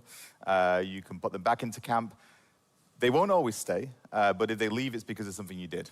It's because you annoyed them, you killed them, you were going away, you were not listening to them, you weren't doing the things they wanted you to do. So there are points where they'll leave, but they're narrative reasons that they leave. There's not a cutoff point for them. So some of them will be very insistent about the things they need to do in the world. It's based on their personality. Some of them are much more open. Some of them, they want to get to Baldur's Gate anyway, so that's where you're going, so they're going to come with you. There are some that, only 2 actually, that don't end up in the same party. Modders will make them in the same party very quickly, and that's for narrative reasons as well. But otherwise, yeah, the ones you find later in the game, they join your camp. You can swap them in, you can swap them out. All right, okay. Good. How are we doing? I see games that have booted up. Does that mean that our tech problems are solved? Okay. 59, I think is... No. 2 minutes, 3 minutes. All right, it's time for some more questions then. Yes, chat. Okay, you know. Me or chat? You. Okay, so you talked a lot about character customization and how much you care about like the story that the player wants to tell being told, or like telling their story, allowing them to experience that. And especially about respecting the player's identity that they choose for themselves in the game. And I just wanted to ask what your favorite part about that is, because like we had the wonderful opportunity to test it a bit as well, and you implemented so many different things, and I'm just curious which your favorite part is. It's a really simple answer. It's always the latest one that's implemented. So right now I love being a Dragonborn. I mean, I really dig being a Dragonborn. I haven't done a full playthrough as an orc yet, so I think I'm going to dig that too. So it's really my systemic developer's heart starts ticking, and the entire team knows that because I get very excited about it. Is whenever I get reactivity to having made a choice at character creation, and whenever I get reactivity, whenever I get to a choice that I didn't expect the game to react to. And so when I was walking around as a gift druid, I was super excited because I had so much stuff. Like I called them out, I said like, guys, this is so fantastic. Like I didn't know you went this far. So that is really the bit, the reactivity that you get to your class and to your, where you come from. Those are the things that are probably my favorite bits at this point. Go ahead. So you've shown us a lot of very horrible things, today and in the past day. And because we're all bad people, we laugh at that. But we know from gaming that surprisingly people are good at heart, mostly. Like from Mass Effect, they all play Paragon. So what are you doing to actually make not just the dark urge, but also the player feel the temptation to give in to evil and be as horrible as you people apparently are? We are giving you, we're tempting you. There's a lot of temptation. It's probably another team in the game would be temptation. There's a lot of temptation. You get all these superpowers if you're going to start embracing what the illithid inside of you is. And you can go very far in this, right? So you can go really, really far in that. So if you embrace it, it comes at a price. Price can be horrible. The price probably means that you don't have any friends. Price could be even mean. Well, I'm not gonna reveal this just yet. So it's temptation. It's literally, but that's what power is. Power corrupts. Why? Because it's so tempting, right? And then once you have it, you never want to give it up again. And because you don't want to give it up again, that's where the corruption begins, because there's things that might nag at it. And so that is present in here also. So the lure of power is the thing that's going to drag you into the evil side, or not. I mean, and it's not because you resist these things that you're not going to get power, but you're going to get it in a different way. You're going to get friends. You're going to end up with an entire army of allies that's going to be helping you when you're going to have to deal with the final evils. And that's going to be a different experience than if you walk there all alone, very powerful, but with no friends left, because you killed them all. Or you manipulated them, or you did other things to them. So it's really up to you. I think we're sorted out, Crystal. I think you can give it another go. I think we have frame rate back. Thank you, tech team. All right, so we are back in the lower city with. All honesty, I think it would have been. And we're going to take a little walk around. One of our friends is Karlach, who we're quite close to in this version. We bought a newspaper before, so let's have a read of that. Hello? Does anyone want to buy a Gazette? Thank you. Would you like to tell us a little bit about the newspaper, Sven? I will, yes, for sure. I like how you asked that. We've got a newspaper system in this city. It's going to react to your actions. It's going to talk about the stuff that you've been doing. What I really like about the newspaper is that you can manipulate it. So you can start, you can basically break into the printing house and you can start swapping stories around. There'll be a big surprise when you do that. And the game is going to react to that. The stuff that goes into the newspaper affects what the citizens of the city are going to think about you. So here it's early days because she's just arrived in the city. And to be fair, she cheated into the city. But just for the purposes of this particular representation. But yes, Baldur's Mouth, your one-stop news, stop for news thing kind of thing. All right, Crystal, go ahead. And that newspaper was in 60 frames per second. I think we're actually approaching the Baldur's Mouth. So we're deep in the city, lots of things going on. As we're moving through the city, where are we? Here we are. You can see all these snippets of life around the area. There's a lot of, maybe you want to talk about that actually. There's a lot of voice going on in the city. There's a huge amount. I mean, I don't know how well you can hear it, but there's constant conversation. There's a hubbub. It feels like a real city, I hope. I mean, it does to us. It's a very busy place, so you'll hear people talking. Somebody actually asked me how hard was it to have the team write all these lines. Oh, yeah. You want me to? Oh, I'm talking too much. Sorry, no, it's okay. Yeah. We're just going the wrong direction. Oh, Chris. Oh no. Then I'll talk Big more. city. It's easy to get lost. But somebody asked me I'm gonna get how hard it was lost to a build lot. a city with so much noise, and actually, I was wrong. it did a good job for us. It actually makes that job easier because if you listen to the people talking, they're actually reacting to events the same way the newspaper does. So they'll be talking about the things that have been happening. You'll hear these snippets that they help us to tell the story without you having to slow down, stop, and click on everyone. If you want to do that, you can. There's a lot of people to talk to in this city. Including people that you might remember from Act 1. That's Sorcerer's Sundries, right? Yeah. And so that's Aradin over there. And so his story continues here and actually depends heavily on what you've done, what you did in Act 1. One of the things you're going to find when you're going to be in the game is that a lot of the things that you did during your journey end in the city and have an impact here. And it's insane how far that goes. There's really a lot of reactivity to it. We don't want to spoil a lot, so we're not showing it to you, but you'll discover when you go in there. All right, go ahead. We're going to go and find an old friend of Karlach, I think. That looks like a familiar face over there. Yeah. Your son Karlach. Oh, I wouldn't start. Yeah, okay, there you go.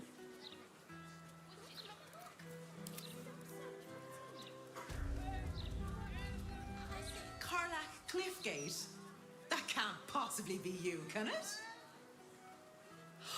Fitz! If Oh. you want a sight for sore eyes. Can we cut for a second? We forgot to remove the debug context. I heard you'd run off to Neverwinter, and that was what? Everyone look at me. Don't go back to it, or just go. Hold on, I'll say, you know. I just realized that all our cine context is on the screen. So you don't want to see that, chat. I'm sorry. We had to rush and restart everything, so therefore. Okay, we're good again. We can go back. Good to you. All right. I won't lie. They have. Should we let them catch up? Yeah. Well, go on, girl. Tell me everything. First thing first, you saw the news, didn't you? About Archduke Gortash. Right? Oh, I'm sure the fox will make a great duke of the hen house. I think you were the only thing that kept him a little honest. After you left, things got dark, fast. I got out while my soul was still intact. Started working for an arms merchant. Still in the trade, as you can see. Met my fella Gregor that way. Been together 8 years now. And Karlach, we've a little one on the way. Fitz! That's incredible! Congratulations! Mum life, huh? You're going to be incredible. God, I hope so. Even after all these years, it seemed to happen so fast. But now that you're back in town, you must come to ours. All of you. We'll have a good supper, catch up. You can meet Gregor. And the little one in a few months. Are the two of you together? Uh-huh. Isn't he handsome? Absolutely. You're well suited. I can tell just by looking at you. Pleasure to meet you, by the way. I can't tell you how good it is to see you, Fitz. I'd love to come have dinner with you and Gregor. We're in the city on some urgent business, but can I come find you when it's all settled? I'd love that. Meanwhile, if you're still in the business of intimidation, you should take a look at my stock. All right. So Karlach is your partner here. I think you have to press space. Yeah. Great to have you. All right. Karlach is your partner here. I think she still wants to talk to you. I'm sorry, I interrupted you. Go ahead. Whoop. I cannot select. All's well that ends. Not as bad as it could have. Hope that wasn't a lie. I hope we do get to meet up with Fitz when this is all over. First step, save the city. Then, save myself. And last but not least, dinner with an old friend. What more could you ask for? All right. See, we're not always horrible, evil people. Yeah. There you go. So let's go to camp perhaps, and we're going to be sleeping on the docks because we didn't buy a room in the Elfsong Tavern yet, which we could have done. And you're going to go on a date, I think. Ooh. With haste. Where's my beautiful tiefling? Just check myself. Do I look all right? Yeah, pretty good. Maybe it'll bring us closer. Hey. Well, you want me to drive? No, that did not trigger what it was supposed to. Oh, so it's true, actually. Oh, wow. All right. Well, that's a first. Okay, well, let's leave. We're going to have to go back to sleep. All right, well, our technical difficulties have set us in the wrong save game, apparently, because they had to reboot the PC. And we wanted to show you... actually, it is... Okay. Oh, I think she's ready now. I think she's ready now. We're sorry about this. I mean, this figured it out. There we go. She's figured it out. What I want to do with you. All right. I'm very obedient. I want to go on a date. A first date. No weapons, no monsters, no mysterious voices. Just you and me and dinner. Please say yes. I'd love to go out with you, Karlach. Yes! Oh, amazing. Put me in his bloody machine. I can meet you back here. Oh, I'm so excited! Let's go! Give me a beat to run ahead. I want to make sure everything's absolutely perfect. See you there. Dude, our Dragonborn looks sick.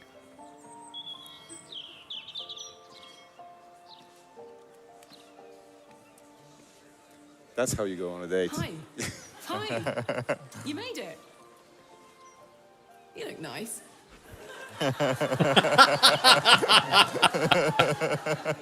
Why, thank you, so do you. Thank you.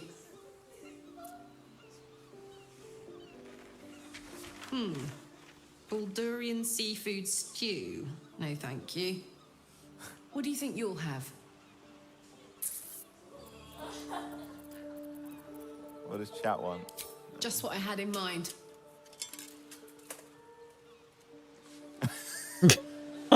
Oh, that guy does not look like he wants to be there. 2 of the Rothe ribs, please.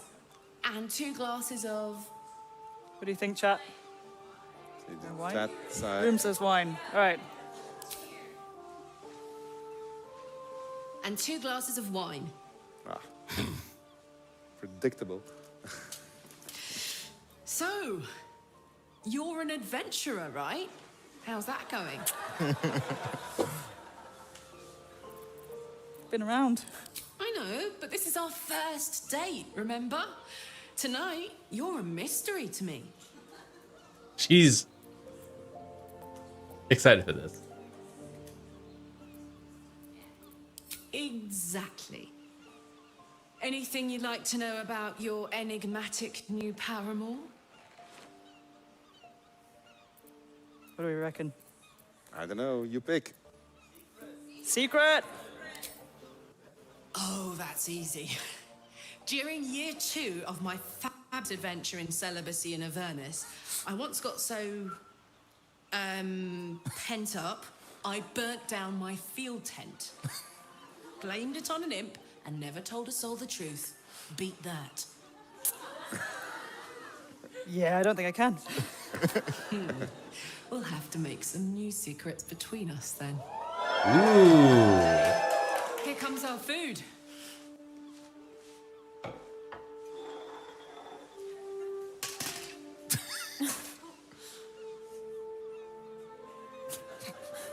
Hey, Henk, I think we ordered the... It's a bleeder.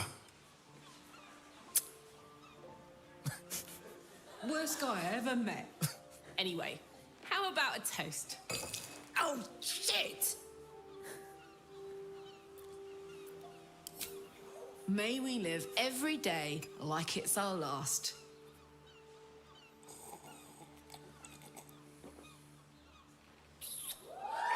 Woo! Because you never know when your last will come.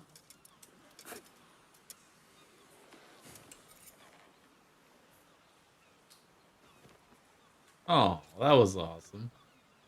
Let's get away there. Oh, that was great. Well, because we got a different. We're keeping it a secret for a purpose.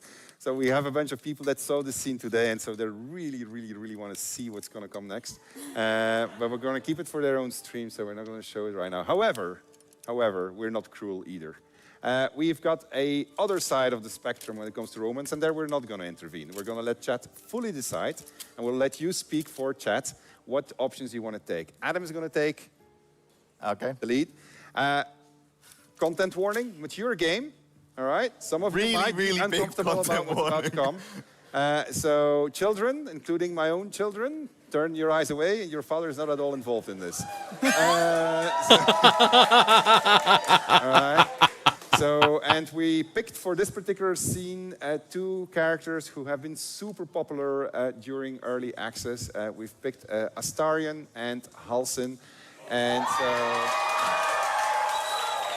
we're going to, things have evolved between them, all right? And so we're going to be, I believe, are we in Worms Crossing right now? Or we're in the lower city. We are in the lower city too, all yeah. right. So a different place in the lower city. So Take it away, Adam. I'll tell you what. Asterian's ready for action. So we're in the lowest city. Halsin came all the way here. He's not a big fan of the city. But here is my big strapping paramour. You wish to speak? Fine. Wait. No. Halsin. Your save game too? No, it's fine, I think. I think he just wants to wait until nighttime.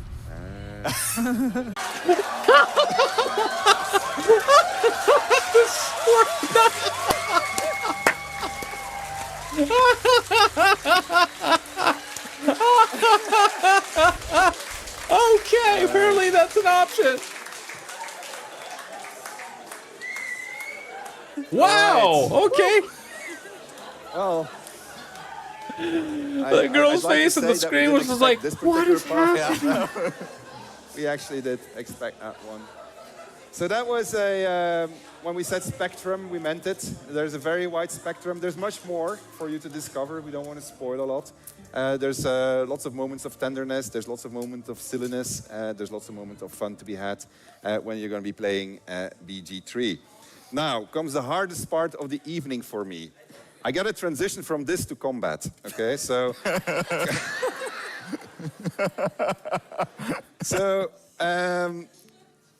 combat is really cool, but it's really hard after this one to transition. So, what... Phrasing. So what we're gonna do is we are going to have our two best players in the company. We're going to get them take place. Who are they? And in the meantime, well, it's you, the two of you. And we're going to have them play in multiplayer, because obviously BG3 is also a multiplayer game. You can play in multiplayer with up to 4 friends. You can play in split screen, so that basically means that the two couples can play together if you want. Or obviously you can always play alone. The game always works, the stories always work, everything weaves into one another. If you want to play 4 origin characters, you can. You want to play 4 custom characters, you can. If you want to, courtesy of one of our producers who came up with the idea, if you want to be the master of a necromancer resurrected army, followed by plenty of zombies, so 4 necromancers, you can do that in multiplayer. It's crazy, the stuff that the game allows you to do. So, we're going to introduce Matt while the two of you take place. Matt, can you come over, please? So we have a little chat about combat.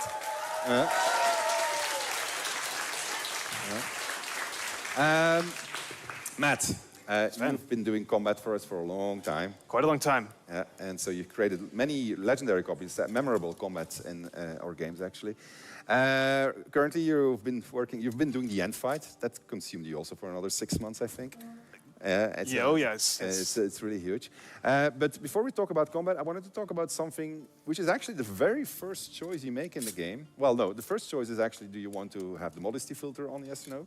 The second choice that you make is what difficulty mode do you want to play at? So tell us a little bit about the difficulty modes that we're going to ship with. Yeah, absolutely. So the first difficulty mode is balanced. That's the one all you guys in Early Access will have already been playing on. It's just the default mode for someone who wants a bit of challenge, but not too much challenge, who still wants to see and enjoy the story. Then next up, we have Explorer mode. For those of you who aren't quite as interested in being challenged in the combats, just want to see the story, get on with it, that's the difficulty mode for you. And then finally, we got Tactician. I think a lot of people in the audience here, a lot of people on Twitch are looking forward to that one the most. That's our hard mode. That's the one that's really going to challenge you in the combats and even outside of the combats in some ways. Yeah. And so we're not playing Tactician. Can you tell us a little bit, what does Tactician mean? Like, what does that do to the game when you play in Tactician mode? Because it's not as simple as just like the HP has been buffed up, right? Yeah, so we kind of have it in 2 layers. So there's the base layer that all the characters in the game are going to get. So that is the basics, like just increasing HP, making it easy for them to hit you. And then there's the local layer. So we've gone through every single combat in our game, and we've added in little bits of spice to make that combat shine just a little bit hotter and be that much harder. Okay, so I want to follow up on that, but maybe first, like, what is the philosophy of combat in our game? Because our combat is not just something I just drop a couple of guys and I see what happens. There's a lot of engineering that goes into the creation of every single encounter that you're going to have. Is it about 300 or something like that? Oh, I've long since forgotten the number of combats in this game. But yes, every single combat, we don't place characters idly. We have a philosophy around making each combat encounter a puzzle. And, well, puzzles are only solvable with the tools that you have. And what's so exciting about working in RPGs is every single party is going to have a different tool set to solve the puzzle with. It makes it very difficult to design sometimes, but a lot of fun in the end. So can you give us an example, like, of a simple puzzle? Like, just what is, like, the basic puzzle? Yeah, so a puzzle can be as simple as you've got a big bugbear standing in front of your party, and behind him on a roof is a goblin shooting down behind them. You got to figure out how to neutralize the goblin so he can't shoot you while dealing with the bugbear. All right, so that means that if I have a, I don't know, I mean like a party, let's say the monk, we just introduced the monk. What does the monk do when they are trying to deal with this particular puzzle? Yeah, so this is what I was talking about with having different tools to solve puzzles. So the monk is very cool because they have a passive called deflect missiles. So when a missile comes in, so an arrow from that goblin, you can actually deflect it back at them with a bit of luck. And take them out by yourself. So you don't actually need to care about that goblin as much. You're more worried about the bugbear. Yeah. I don't know why you just don't throw fireball, but I mean, that's just me most likely. Same battle, you just described it. Now I'm going into tactician mode. What changes? Aha. So the fun thing about Tactician is we have so many different vectors to pull on to make the combat more engaging, more difficult, and to really enhance that puzzle. For example, we could put another roof and put a goblin on top of that roof. So now you have two goblins shooting down at you and you got to deal with the bugbear. Or maybe we give the bugbear a grenade and now he's able to do big explosions on you. Or we give the goblin in the back a fire arrow. Now he's going to blow things up. Or maybe we put some explosive barrels around you and you got to watch out for those. It's not for me, but I know it's for you, and I know it's for this team also. So you are going to be playing in normal mode first, in balance mode, and then we're going to switch to tactician mode just to see what the delta is on this particular combat. However, before we going to do that, I believe we have a little clip that introduces the monk, because the two of you are going to be playing as a monk, the new class that has been introduced to BG3. So let's have let's have a look at that video and then jump to gameplay with these two star players. Was so good. Yeah, I know.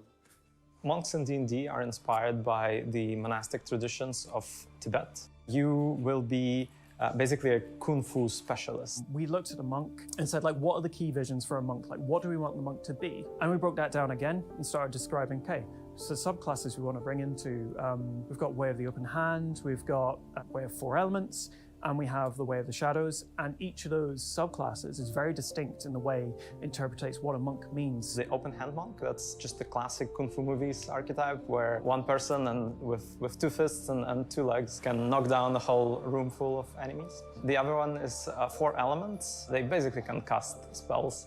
And the last one is Shadow Monk. It's the ultimate ninja. We wanted players to kind of see that, so we've given Shadow Monk this brand new ability called Shadow Strike, where from the shadows you can instantly teleport to an enemy, blast them for a good amount of psychic damage, and your melee weapon or punches, because you want to encourage both. All right, so I gotta say, I would never in my life play a monk. No. This is my job. All right, and so I've been playing with it. I actually enjoyed it. So I got to say kudos to the combat team and the systems design team, because it was actually quite a lot of fun. And I heard a lot of people here and yesterday and the event that we organized to get first hands on the game. A lot of people actually enjoyed playing as a monk, so which is almost impossible. So it's so that's actually quite good. And look at that, we have an actual monk standing there. Hello. All right, and he's going to show us. What are you? I'm the Shadow. I'm Way of Shadow, so I'm the ninja monk, the coolest one. Yeah, and I know this so well, I didn't even listen to Matt, because I know exactly what I'm doing. Okay, so whose move is it? Oh, it's my move.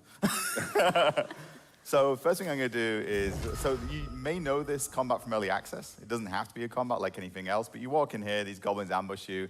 If you're a martial class, then sometimes you get pinned down by them in the middle there, but monks are really fast. So we've managed to dash up on the roof already, and I'm going to deal with them. So flurry of punches, which looks badass, and that's one down already. And then I'm also going to show some Dragonborn stuff, and I'm going to burn this one with my breath.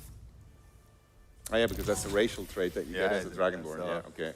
So this is a spellcaster Buyag, so I'm going to stay close to him, so I get an attack of opportunity on him. And I'm going to throw across to Alina. All right. Well, I'm an elemental monk, I suppose, right? Yeah. Something like that. I'm a. You have very absolutely pro no at this idea what game, you're doing, right? clearly. Yeah, I've been, just introduced to the monk class today. But anyhow, I'm gonna try to deal with 2 goblins on my side of the roof, and we're gonna try to blow them both away.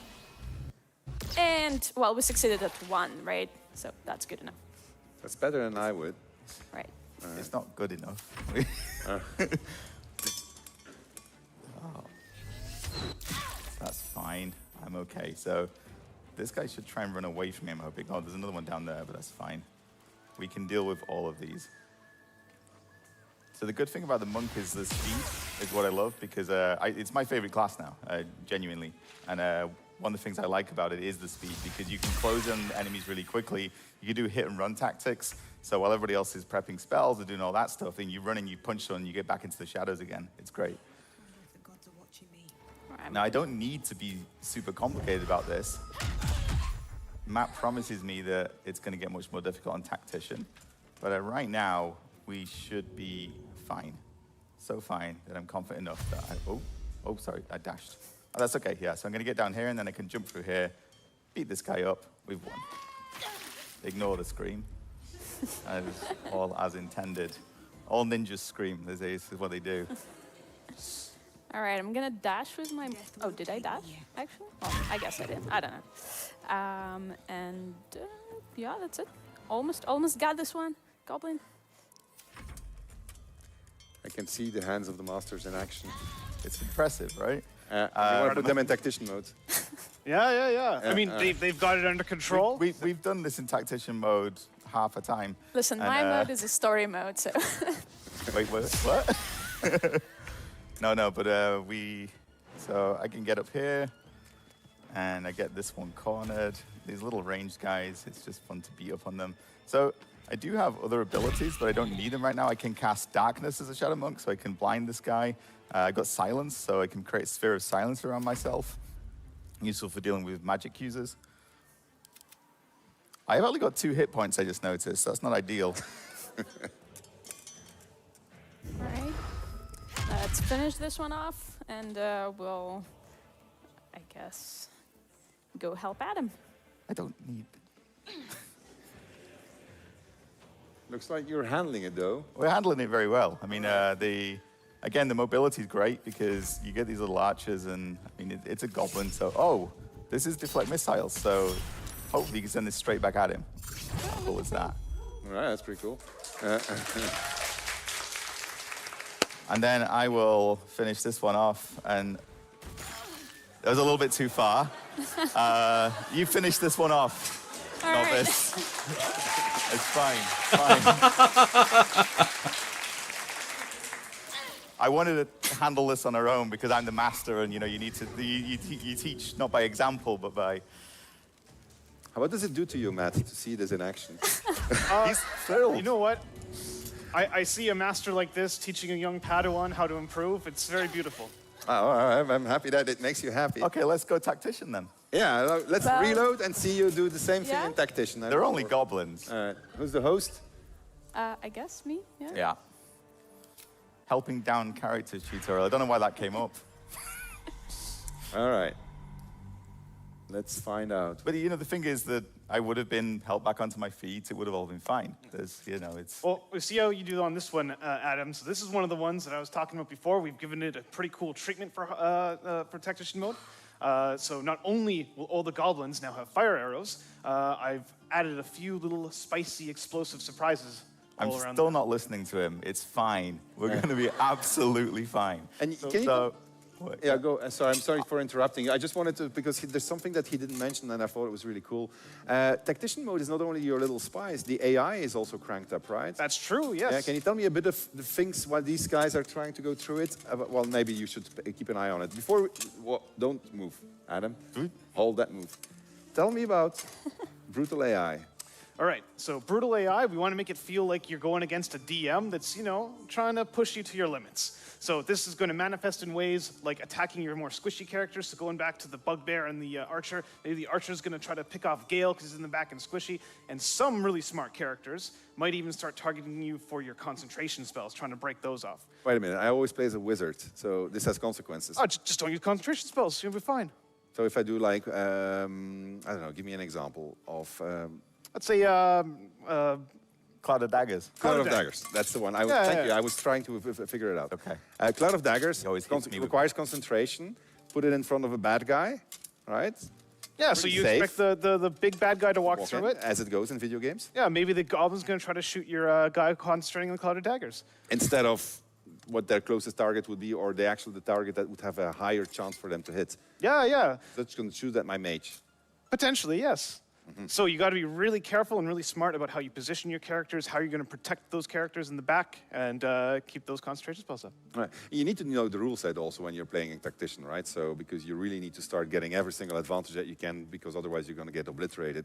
I've noticed among playtesters, and so I'm addressing the audience directly here, because I know you're all badass, and I know you're all going to play on tactician because you just can handle it, and then you're going to start crying, and then you're going to say the game is bad. It's not our fault, it's you. All right, so... Him. All right, you just go back to balance. That's how it's intended to be. If you go to tactician, you got to know what you're doing, because otherwise you really do get creamed. All right, this is I speak from experience. These two are going to demonstrate it. Can we see you in action on tactician? I'm sorry for interrupting you. Yeah.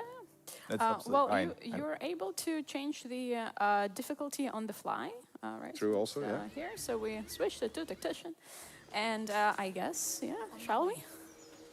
You go first, Adam. Okay. I don't know why they're laughing. So... Get over there! Surround them like! We don't need to listen to them. Attack. Looks like we're spotted, lads! So we got the initiative, which is great. So, you see, before we snuck up on the roof, we got up onto the roof. It worked out well, but this time I'm actually going to go here. I'm going to take this one out first. I should be pretty sheltered from those guys here. And I'm going to use my silence over on these ones. That's actually quite smart. I think it's... You said that like it was really unexpected. He's a master, Sven. I am too far away to do it, which makes it less smart. So I'm going to make darkness over here, so that anyone who comes down here is going to have difficulty shooting me. You look good with a few arrows! I always look good. Like this. Oh! That's what you meant with the... That's supposed to surprise, yeah. So the barrel wasn't there before. Oh, I'm dead. Oh. Sven?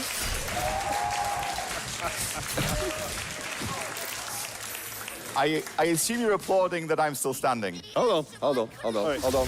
I got an ID. Can you pick up your controller? Yes. She's now taking her controller and she's switching to controller mode. She's still dead, doesn't help the situation. However, we have the Master of Combat sitting right here. I thought that was me. The second Master of Combat.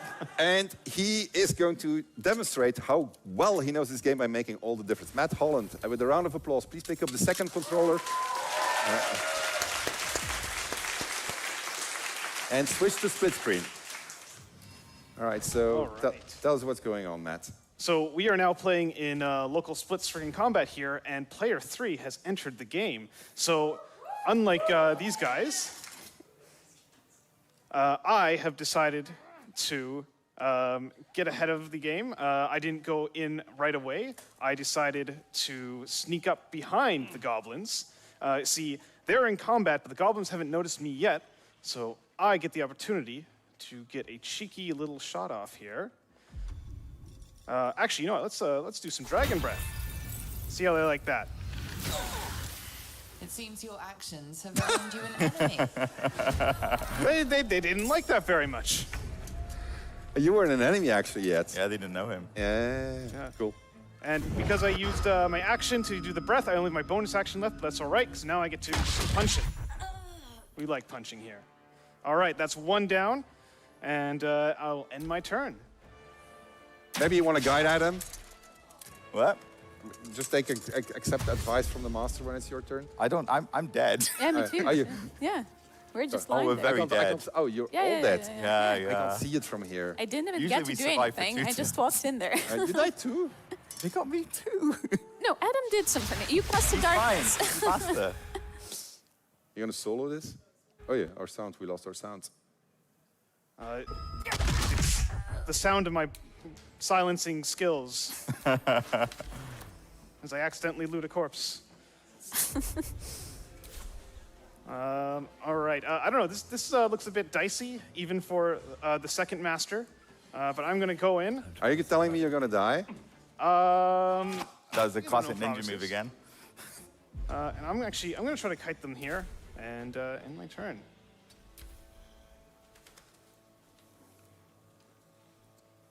See, that guy's really angry. He just wants to arrest me. Oh. That guy just summoned a warg on top of me. Is that part of the spice that you added, the work? That is a bit of extra spice we added. And as much as I do like spice in my game, this one might be a bit spicy for just my little monk here. Well, you can still help us, but I can't promise you would do any good. I don't think I can. You're both dead. Yeah. Oh, did we die for real? Oh, Oh, yeah, okay. for- Oh no. Whenever you want to say it's that you admit defeat, Matt, it's fine. I clearly have to go and learn from Sensei here. All right. Okay, give it up for Matt Holland and team on combat. I gotta say, I'm actually really happy that this happened to them because they're always laughing at me. You're going off script. Why are you going off script? Why is it always going wrong? La, la, la. We never do that. All right, I'll get my tactician mode. I added a little bit of spice. Couldn't tell if they were split screen on All right, computer or if we're they gonna were split screen on PlayStation. topics. Crystal, if you could come back. We are going to talk about story and cinematics. We're going to talk about... we're going to look at something that I think is, for Larian as a whole, this has been an incredible step up.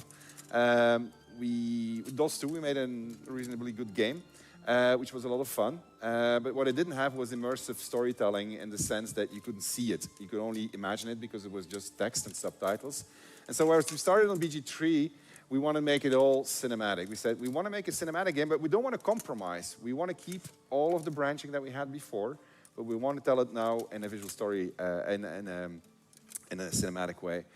And so we didn't know what the fuck we were doing, to be honest. But we knew a couple of guys and that turned out to be really, really good at their jobs. And so they started an entire cinematic department within our company. I'm talking about Chris Voss and Jason Latino. And they built up an incredible cinematics pipe, which has delivered 176 hours of cinematics, which is insane. It's insane. And everybody said, oh, it's just dialogue. But hey, go ahead and try it. It's not just dialogue. There's a lot of more than just dialogue. There's so much in the game. You've seen some scenes already today. You just barely scratched the surface of what we have to offer in BG3. You're never going to see it all. It's not going to be impossible unless you dedicate the rest of your lives to playing this game, which I would not recommend. But you're going to see a lot of cool stuff.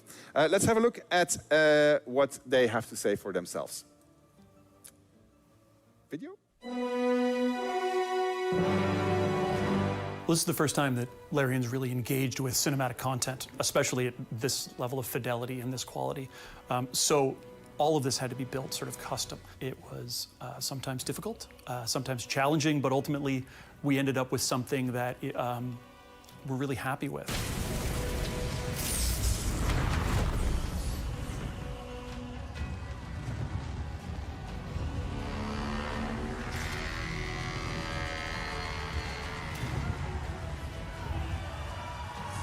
It's stunning, honestly. Like the amount of work and care that went into this, you can just feel it in every second. When you're engrossed in the story, that feeling is still underlying everything. It's a foundation of what they poured into this game, and I can't wait to see the whole thing.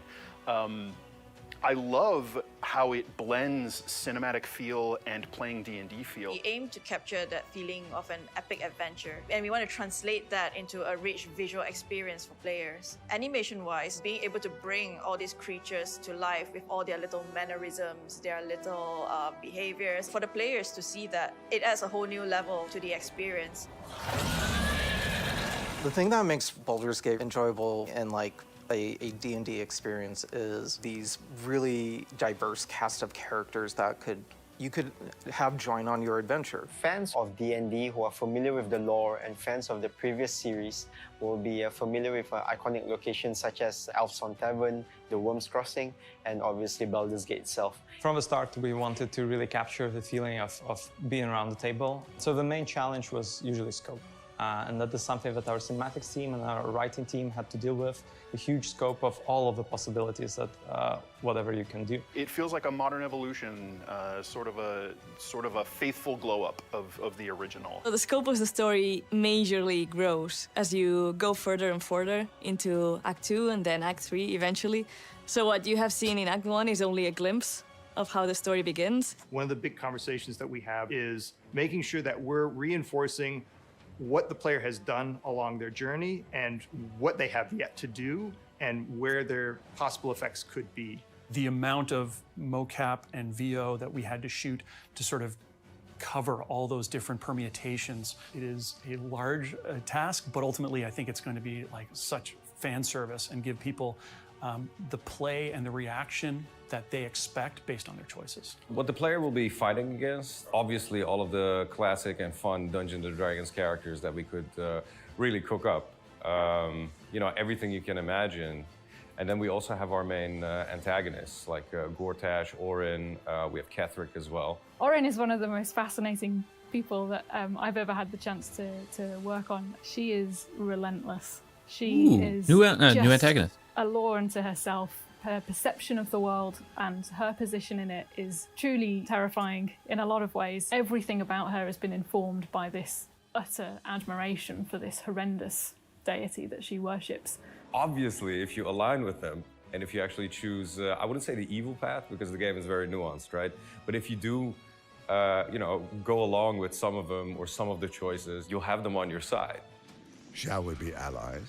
You like these characters when you shouldn't like them. People ask, how much variety is there in a playthrough in Baldur's Gate 3? How long is it? How many different ways can it go? Well, if you just blitz through it, it probably takes a minimum of 80 hours.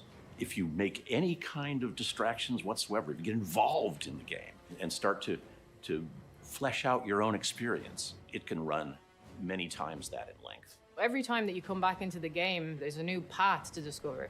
Like, everything is super non-linear in the story. There's so many different consequences. There's a huge amount of variety and replayability as well, I would say. It's hard to quantify the amount of story in Baldur's Gate 3, but we have rough estimates. There is a lot of cinematic animation that results in being roughly 3 times the length of the Game of Thrones television series.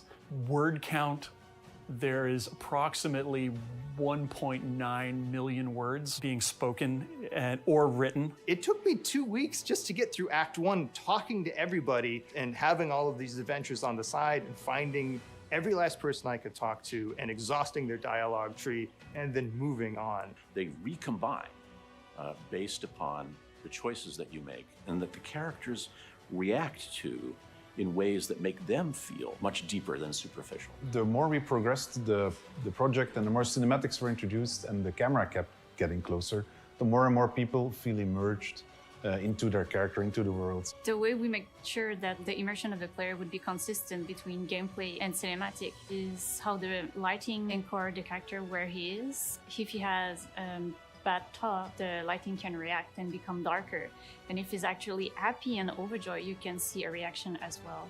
The music fully resonates the adventures of the players throughout the story, but in general I'd say that it goes in a very deeper and darker direction. And one of the things that I personally like quite a lot is that the music is fully reflecting the changes in the world, which can happen as a result of the player's decision and actions. Heed your call. A new chapter begins.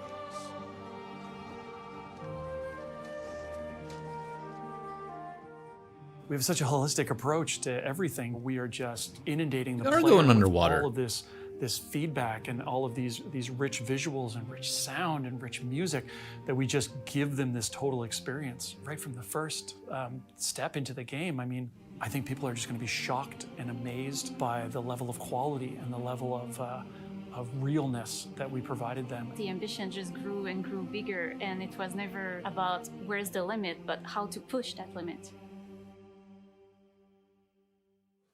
All right.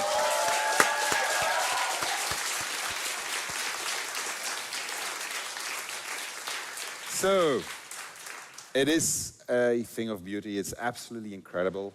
We have so many talented people in our team that contributed to this. It's obviously not only your cinematics team, it's all the teams that contributed to creating this amazing, amazing experience that you're about to experience for yourselves. It is, I just keep on watching and discovering new stuff, and it's just mind-boggling how it even works. It's just insane. That said, what is your favorite moment in the game? I can't spoil it, unfortunately, but I can tell you a bit about it. So my favorite moment in the game involves one of our villains, and it's a big cinematic moment. It's a thing that you build to, and the reason that it's my favorite moment in the game is that I remember when the words first came onto my screen. Somebody had written this scene. It was fantastic. We worked on it for a little while, and that was it. It was in the game. It was there, and you could click it, and you could see the text on the screen. And then the cinematics team got their hands on it, and suddenly it was something different. And then the artists, they made the models for these villains, and suddenly it was something different. And then Bobby, who I think is in the room, put the music behind it, and yeah, I mean,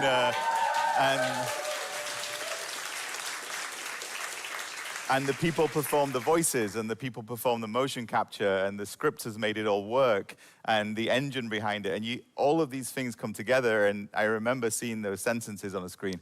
And then it was that, and yeah. All right, what about you? It's also difficult to talk about, but one of the companion endings. I'm not going to mention I know it, what you're talking about. but my God, I remember, same as you're describing, I read it in words and I was like, wow, this is really good writing. And then it got turned into a cinematic, and now I want to cry every time I see it. I know. I remember the cinematic artists because we have this channel on Slack where we post things. And they were saying like, I've been postponing this because I didn't want to work on it because it's so heart-wrenching. And then they showed what they made and it was fantastic. It was really, really good. Yeah, no, true work of passion. Big, broad game. Maybe to close the topic of cinematics, adventure in this enormous world, because we haven't talked actually even about the size of the world, the things you can do, the secrets behind the secrets behind the secrets, how it all works, how you can always apply your systemics to whatever you encounter. When we set 174 hours of cinematics, Game of Thrones, Lord of the Rings, what we're really saying is about choice. Yeah, so we're not expecting you to watch 174 hours of cinematics back to back. I think our longest cinematic, they're not even that long. Our cutscenes are not these epic long things. Some of them are intense and they go on for a while, but you're not going to be sitting there for Kojima time, you know? It's not like that. And you're usually going to be having choices throughout them. How you approach them makes them different. So it's not this incredibly long sequence. You're playing in between them. You're having conversations between you, having combats in between them. And as Sven said before, no compromise. And this was the thing. It's like, if we're going to make this game cinematic, then that cannot get in the way of the things that we know we're already good at. It had to be, we're also going to be brilliant at this. And I mean, it's incredible. And you know from what we said earlier, like if you play this game as Astarion as an Origin, you're going to see cinematics that you'll never see if you don't play as Astarion as an Origin. That's true for all of them. Yeah, this is very true. And you're right to quote to no compromise, because that was literally the approach. It took us 6 years to make this game. It's longer than we wanted to. We actually thought we were going to ship a couple of years ago, so things happened. The world obviously changed, but it's also a bigger challenge than we expected. But we didn't compromise. We grew our team way more than we thought that we were going to grow when we started on this game. We did that for the same reason. We didn't want to compromise on the vision for this game, because it was, as somebody in the audience said, too important of a game for it to be compromised. And we didn't want to go down that route. We wanted to be really something that was worthy of the name, worthy of the legacy of Dungeons & Dragons, which is so important to so many people all all across the world. It has changed so many lives. So we've did our best. I mean, you're about to see what our best looks like, but we did what we could, and we put everything we had inside our team at it. And I think you will find that our team is at the top of their craft right now. They are very, very skilled. They have really so much talent, and you're about to discover what that means when you have a team that diverse as ours, put their hearts and souls into a game like Baldur's Gate 3. Thank you.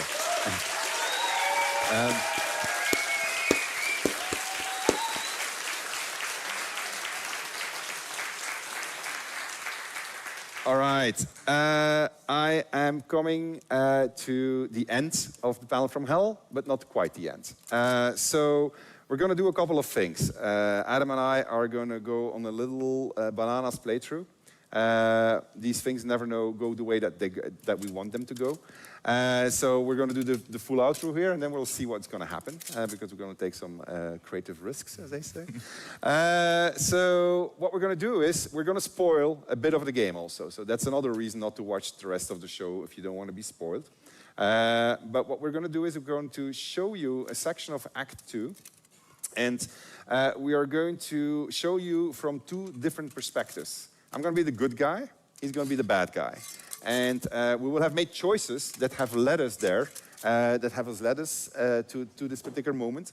And you're going to see the same situation from two different perspectives. You're going to see what happens when you do things in a good manner, and you're going to encounter the exact same situation, but from a completely different perspective, as if the camera was on top. And then Adam, in this particular case, the camera will be at the bottom, and he's going to go and approach that same situation, same characters, in a completely different manner. This is not something that's unique for that particular situation, something you're going to find across the game. It's one of the reasons why we have so much permutations in there. We wanted to show it to you because we actually don't know how to sell our game in terms of the breadth and the depth that it has, so we're trying everything we can in showing you, like, hey, try that. But it'll speak for itself. It will have a bit of spoilers.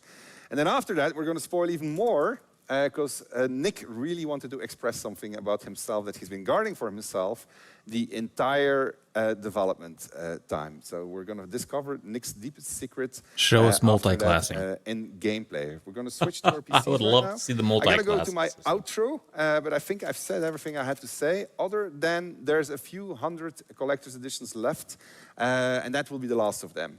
So I got to show the collector's edition. I think we're showing the collector's edition, or somebody's showing the collector's edition. There it is. There is the last couple of hundreds of collector's editions. They are... it's also the first time we're actually showing the final thing. All right, so they're going to be shipping. They might probably not be in time for the actual release because we moved the release date forward, but they are done. They're ready. And I'm going to need a volunteer. Do you want to be the volunteer unboxing it? All right, go ahead and just unbox that thing. I'm just going to watch and tell people what you're going to discover. In the meantime, we are going to move on to our PCs and set ourselves up. All right? All right. Crystal? I need to pass. Thank you. Always, everything Right. always goes perfectly. I got this. I've been opening boxes my whole life.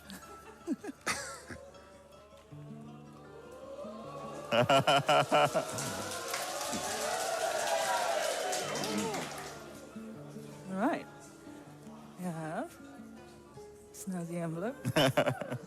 See what's inside here. There's now only 99 left. I'm not gonna get to buy one. Lovely map. I want one so bad.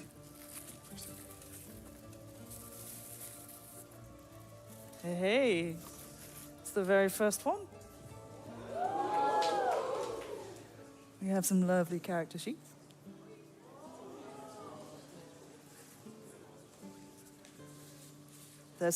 Where's Astarion? I'll find him. He's here.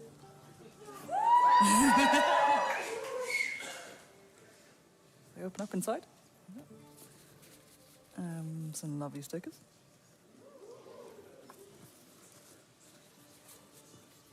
Yell if you need me to hurry up, huh? Also, Nelson, thank you for that follow. Oh, this is wonderful. This is incredible.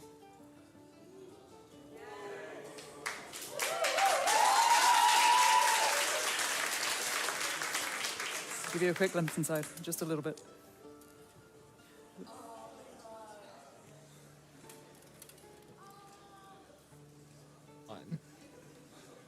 Not gonna be able to get it. The city itself. Flip real Save slowly. game, so I need to remake my save. Okay, right. So starting from page 1. Some more Astarion.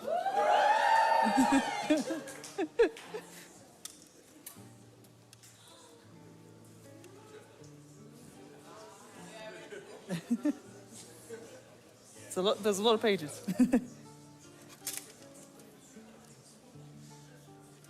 All right, I'm going to leave you to find out the rest. We have some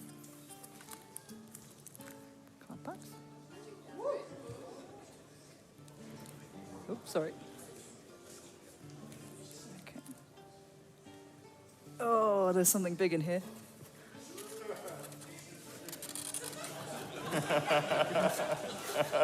It's really big.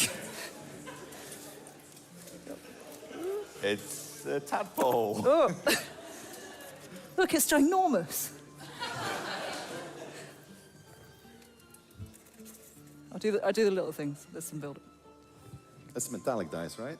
Yeah. It's really heavy or not? Yeah. Oop.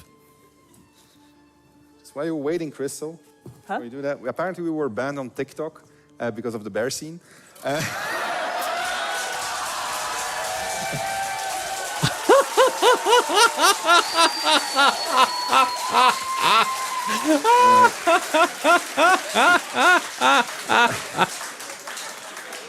Wow! I think I've just broken it. Wait, I'm gonna assemble it.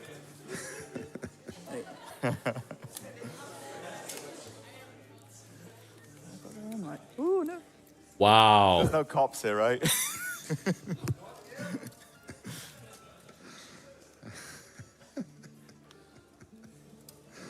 Well. She actually I'm not broke good at the assemblage. Hang on. I think you Oh, okay. So it's just There you go. There you go.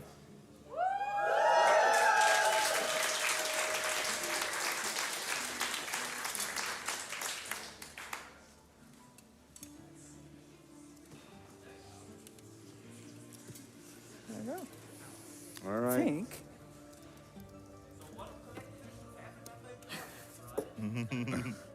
Fortunately, There we go. they're literally almost all sold out. We had a few hundred. We had 1,000 reserved, and so I'm not going to name, and that for some reason didn't materialize. So suddenly we have 1,000 left. So there's. Actually, I'm going to leave this guy.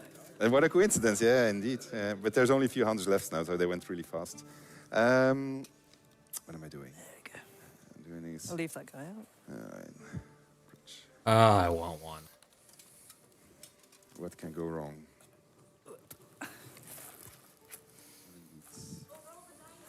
The dice?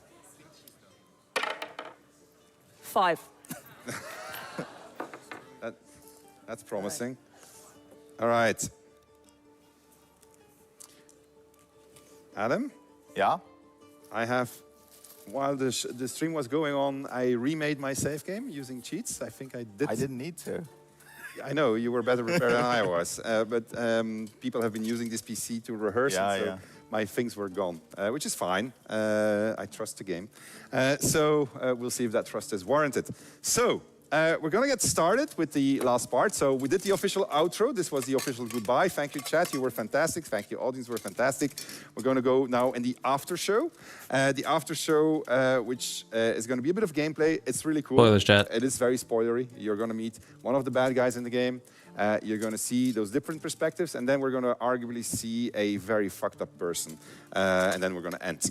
That's pretty much the summary of it. Yeah. All right, okay. Goed, we can cut to me. We're already cut to me.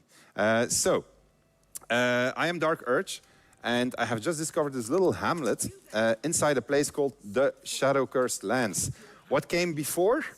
I was sent here. I finished early access, and they said you need to travel to Moonrise Towers, because in Moonrise Towers you're going to find the secret that is responsible for what's happening inside of your head and the powers behind it. So I ventured to Moonrise Towers, and I could take two routes. I could go through the Underdark, which is one adventure that you could do in early access, and then there's more to come after that. Or I could go through a mountain pass. Very few people in the audience have managed actually to get to the mountain pass. Some of them went there very fast, got their asses kicked, as they should, and then they took a different route, and then they got their asses kicked too, as they should. And so they found out that maybe it's worthwhile getting to that next level from time to time. But they were brave, and they almost got into the Shadow Cursed Lands. Well, actually, no, somebody got into the Shadow Cursed Lands, right? And then encountered what that means. Shadow Cursed Lands, which is what we call Act 2, for real, is it's a step up. Act 1 was your tutorial. You learned how the systems work. You learned how many things connect with each other. From Act 2 onwards, we start challenging you. We start saying, hey, you are now a character, you're level 5, level 6, you know what you're doing. Let's throw a couple of new challenges at you. And the Shadow Curse is one of them. I'm not going to tell you how to deal with it. I'm not going to be that spoilery. But anyway, we managed to struggle through it. At least I managed to struggle through it, coming through the Underdark, while Adam will have taken the overland route for reasons which he's about to explain. And I encountered this group of people who've managed to protect themselves in a small enclave in the center of the Shadow Cursed Lands. And so I'm going to go and ask them, who am I? Who the hells are you?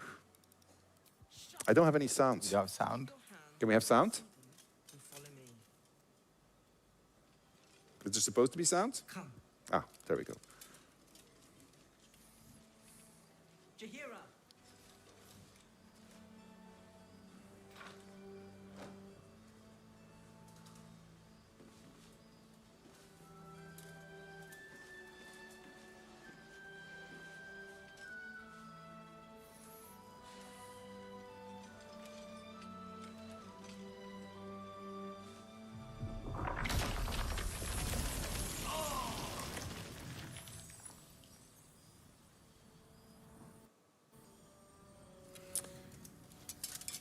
I'm gonna tell her I am magic incarnate because I'm a sorcerer and these vines will not hold me. They'll last long enough. Magic incarnate. This is why we're here, you see. It is a curious creature that hides all manner of secrets. But if there's one thing that we know,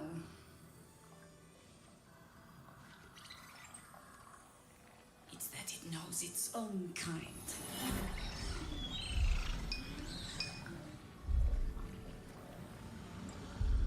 You should never have come here, true soul. I could rage against it, but I'm just gonna say I'm not a true soul. I want to be friends with you, Jaheira. I read about you. You're so cool. Stop! Hold on, Jaheira. I think I know this one. His eyes meet yours. There's no recognition there. Just a sick intensity as his voice reverberates in your mind. If you want to survive this, then trust me. One true soul to another. He's infected. Aye. But he's not with the cultists. Helped me fight them off a while back, in fact. Is this true?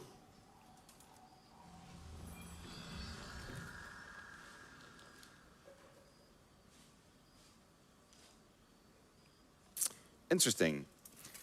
Because I made my save game on the fly. I'm off script again. There's some people in the audience that yesterday saw a version of this scene, and they saw a completely different version. There were other people here that came to save me.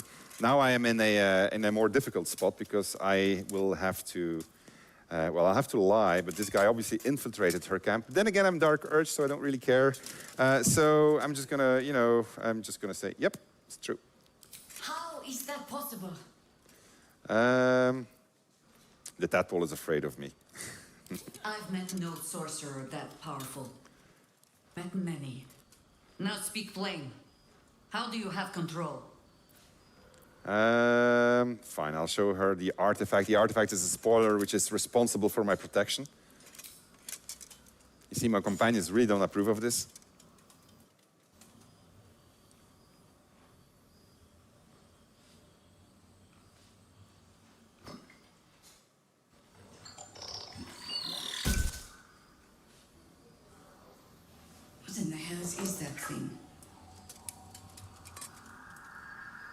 Because gonna tell her everything I know, so that way. Congratulations.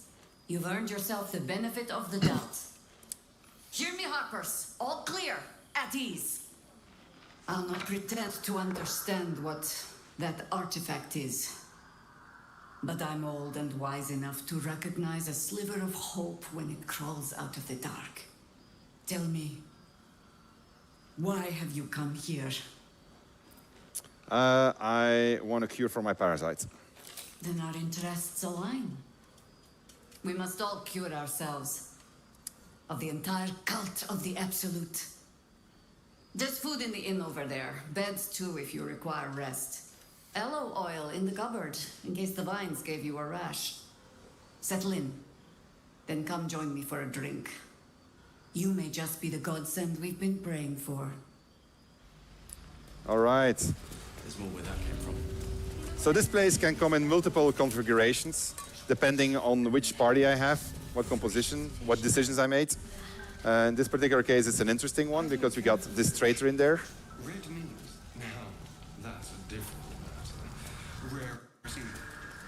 Seems to be a problem with the sound, because I noticed a desync, but okay. We'll just live through it. Don't wander far. Please, be welcome. Have a drink. To your very good health.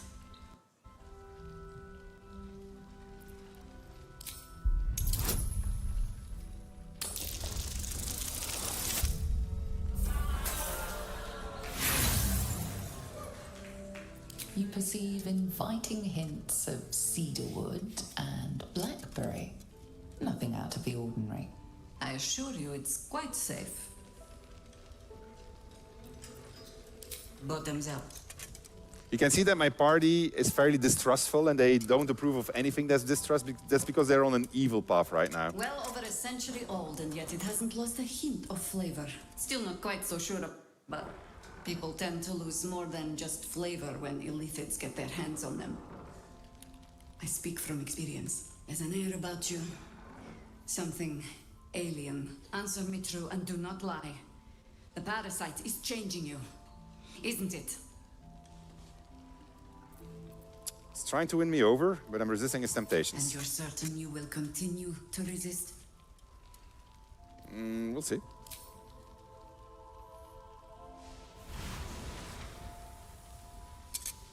Look around you. Good men, good women. Stranded here, 2 feet in the grave. If we're to survive, I have no choice but to trust you. Can I? Not really. I am the Dark Urge. You can trust me. Good. Because I'll cross your heart myself if you break it. I have every reason to trust. I've traced people like you. People with parasites in their brains. All the way here from Baldur's Gate. The cult of the Absolute is spreading through the city. Quietly, quickly, and with unsettling deliberation. We tracked them to this ancient village, only to be faced with a man we killed and buried over a century ago. Well, maybe you should have hit him harder. Believe me, he was well and truly dead. I locked his corpse in the Thorn Mausoleum myself. He was a Sharan once. Took to building an army of dark justiciars beneath this very village. Alongside the local druids, we made it our business to see him deposed, dead and buried. But he's returned. Not only does General Ketheric Thorn live again, it seems he is no longer mortal. He has become, in fact, invincible. Oh, the sound is completely gone now. Commanding an army of the Absolute, intent on destroying Baldur's Gate. I put an arrow through his eye myself, only to watch him pluck it out like a splinter. He healed right in me and chased us into the shadows. Things looked hopeless, but experience has taught me that no matter how bleak things look, there's always hope. You are that hope.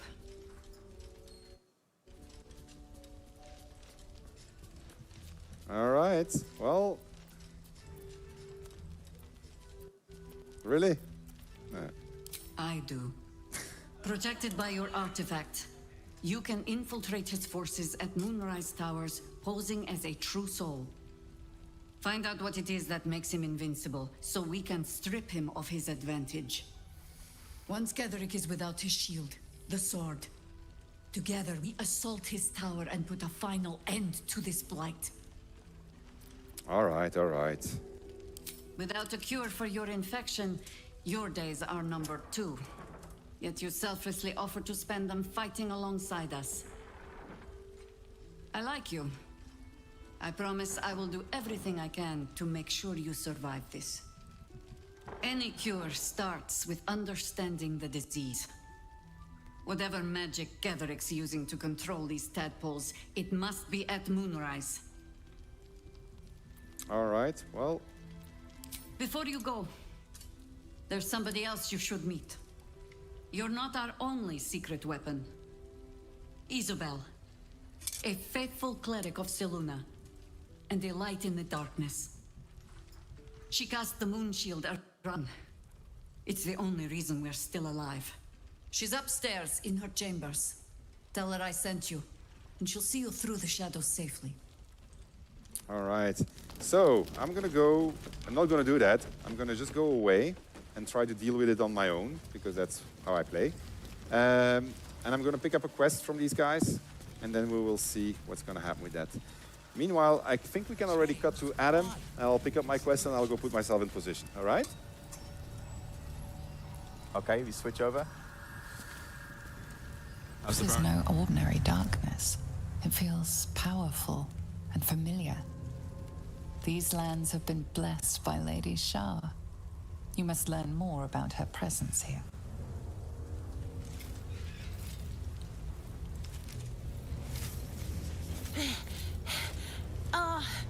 Are you the true soul? So I came through Act 1 in a very different way. So Sven mentioned I didn't go through the Underdark. I came by the Mountain Pass, which is where Lysel's gift crashes that she talks about a lot. And more importantly, you see my second option here, I was sent by Minthara. So I actually sided with the Absolute. I went along with them. I massacred the Druid Grove in Act 1. Halsin's gone, sorry, no burst for you. And, and now I've arrived. I've arrived through a different route. I'm also playing as Shadowheart, so Shadowheart is my avatar. She's my origin character. And she feels resonance with this land, and I've got a little greeting here. Oh, bless the Absolute.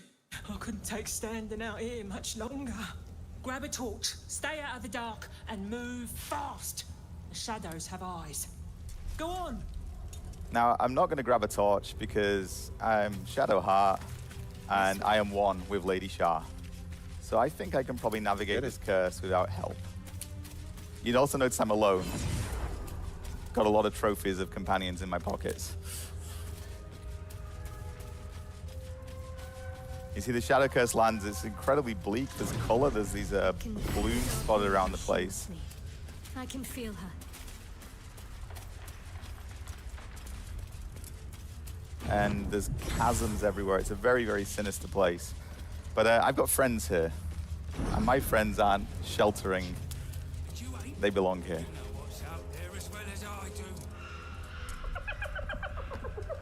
Hey, what? You want the bone? Fetch! I'm just going to observe.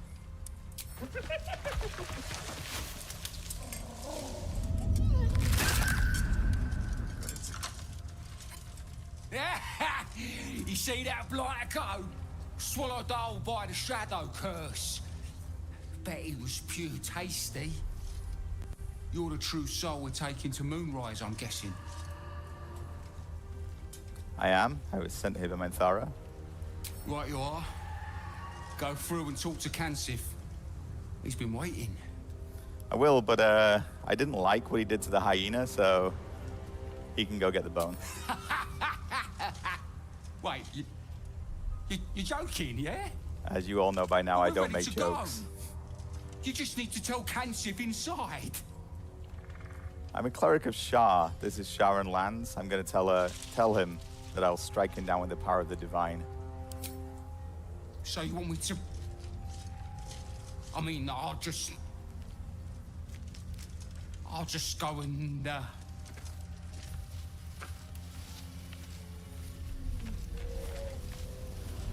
No! No!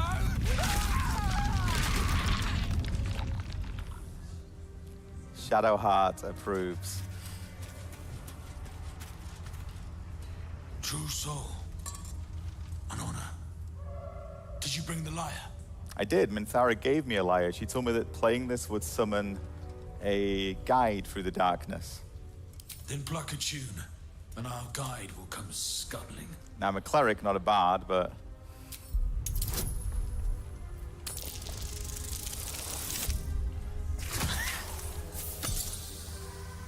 it'll be fine.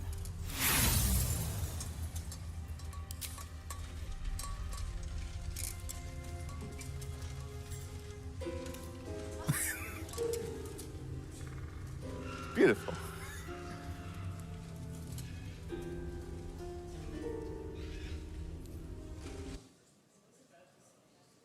Oh.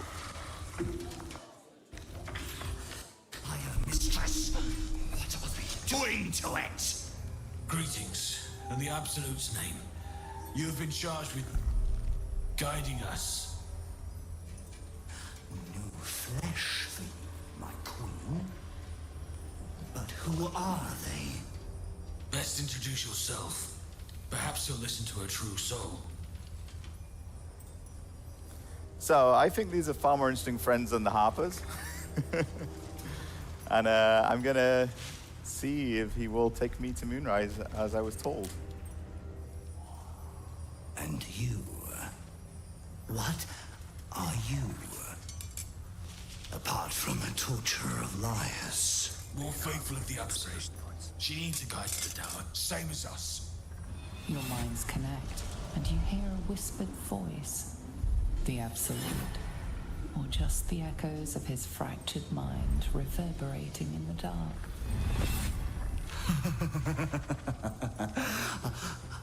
A true soul. You have more worshippers every day, Majesty.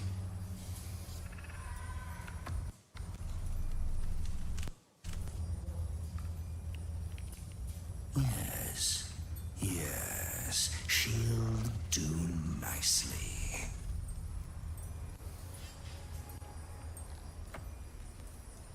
So we could ask him some more questions, of course, but I'm just actually going to follow him. I'm going to go along with him. Very well.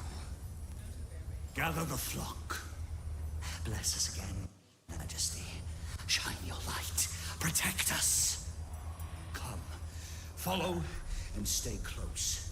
Do not leave the light. Do not feed the shadows. You heard him.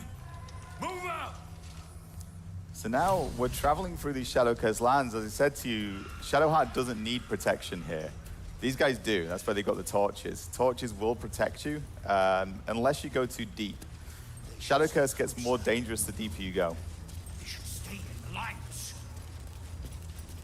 As they want to become shadows.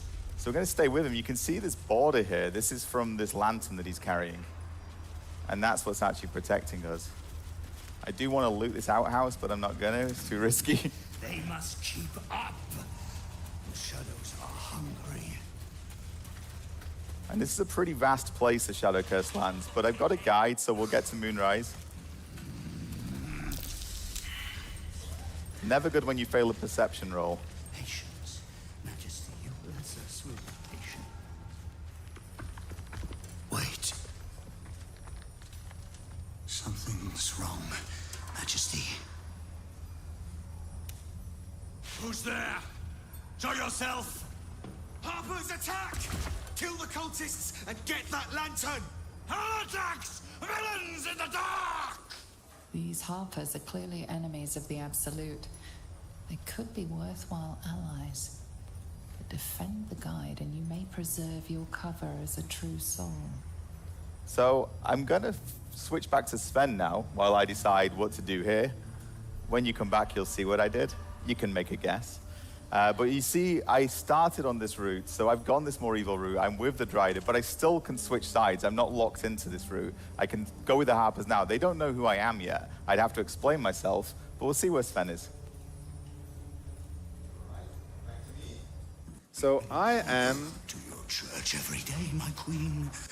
Your followers are legion. Go. We'll wait for your signal.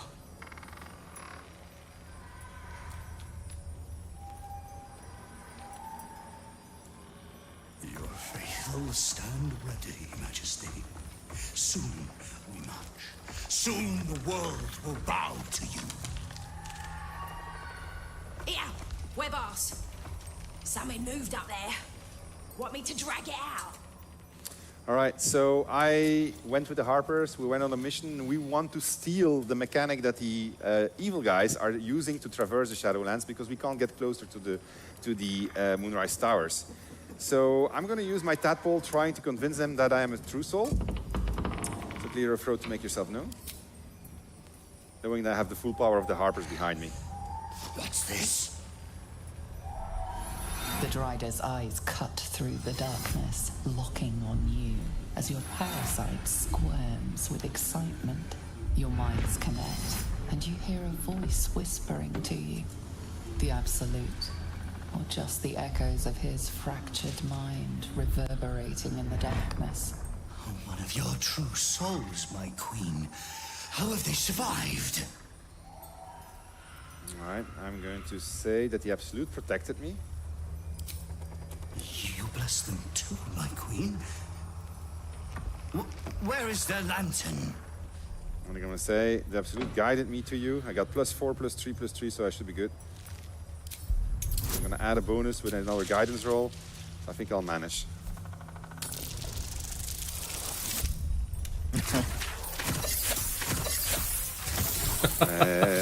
I would have laughed if you rolled a 1. All right.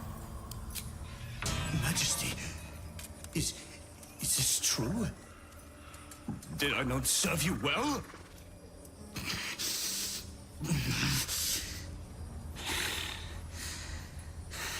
Very well. If it is your will, we can have it. All right, so I am going to be a little bit more evil than that. I'm going to tell him, you may go now. What do you mean, go? We can't go without you. The shadows will tear us to pieces. This is not Her Majesty's will. I think it is. No, there, you carry the blessing of the Absolute. I'm a sorcerer. You'll be safe. Where did the... I think I should manage. With all of that stuff.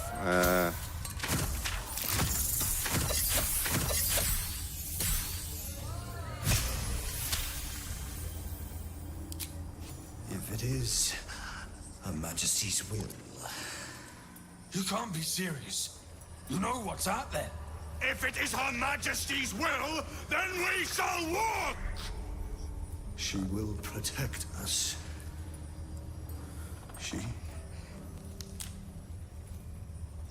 She must.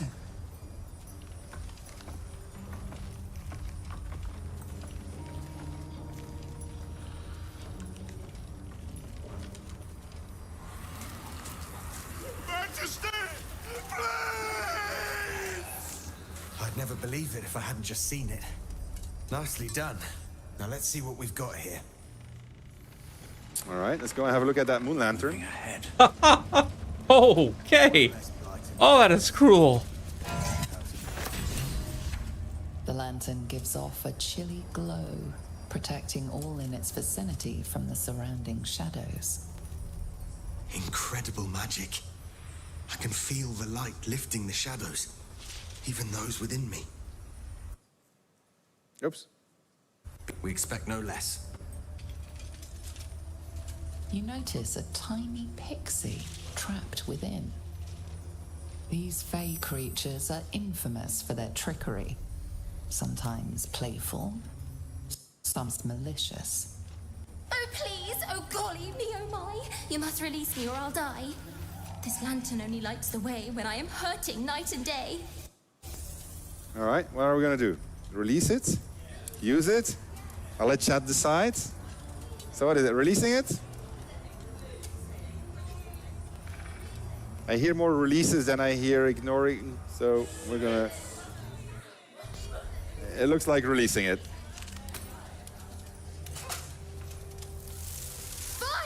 me! Been trapped in that coffin with no one but a mad rider and my own farts for company. Did me a good turn there, didn't you? What do I owe you? This is a Dark Urge moment. Beautiful thing it would be to end alive in these first moments of freedom, which is like really...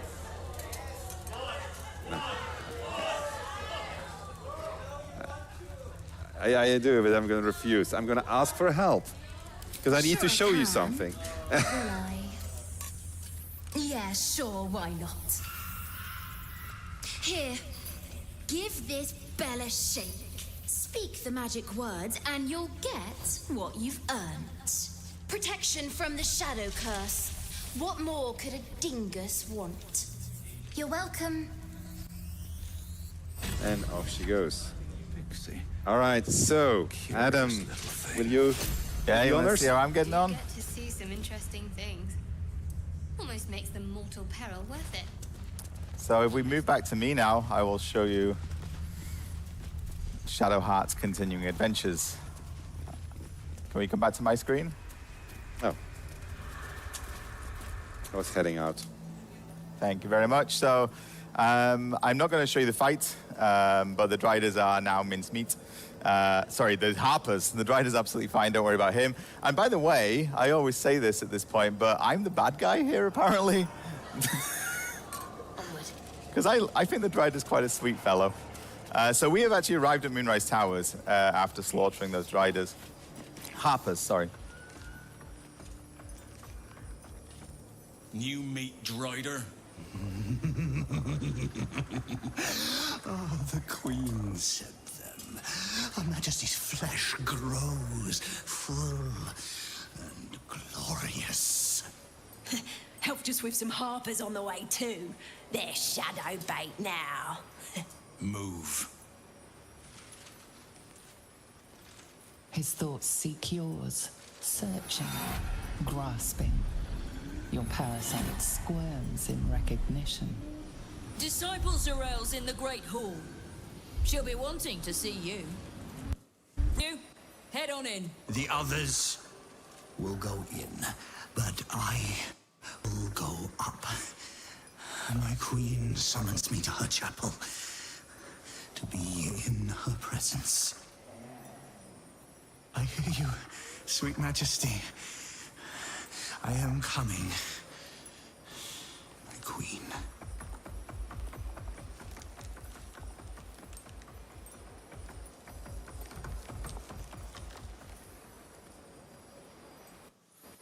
Okay, so I can now get inside Moonrise Towers. This is the headquarters of the Cult of the Absolute, as far as we're aware. That's what we've been told. Now, Minthara sent me here, you remember. Minthara in Act 1 is actually looking for something specific. I'm not going to go into too many spoilers, but she didn't find it, even though we helped her. So we massacred all those people at the Grove. We didn't actually find what we were looking for. So as we enter Moonrise Towers, if I talk to all these people, this is a full hub. There's traders here, there's quest givers, there's all kinds of little stories going on. But these are people who are flocking to the Call of the Absolute. They've either already signed up or they want to sign up. But we're going to go into the main hall. We're going to meet our good friend and lover, Minthara. And we're going to meet General Ketheric Thorm. I will not be slandered! General, you saw my reports. You know it's not my fault. The facts suggest otherwise. You were ordered to retrieve the artifact. You failed to do so. If I had been given drow warriors instead of goblin trash! Oi! What? You scrag! Enough! A blast of mental energy washes over you, filling the room. The tadpole squirms, urging you to obey. Let me make sure I understand this. You're claiming that General Thorm gave you the wrong soldiers? Yes. No! You blame the Absolute's Chosen for your failure? Of course it is not the General's fault. Whose then? When it's just luck, I'm pretty good at the game. Zarel's mind is a steel trap, but you cautiously ease your way in.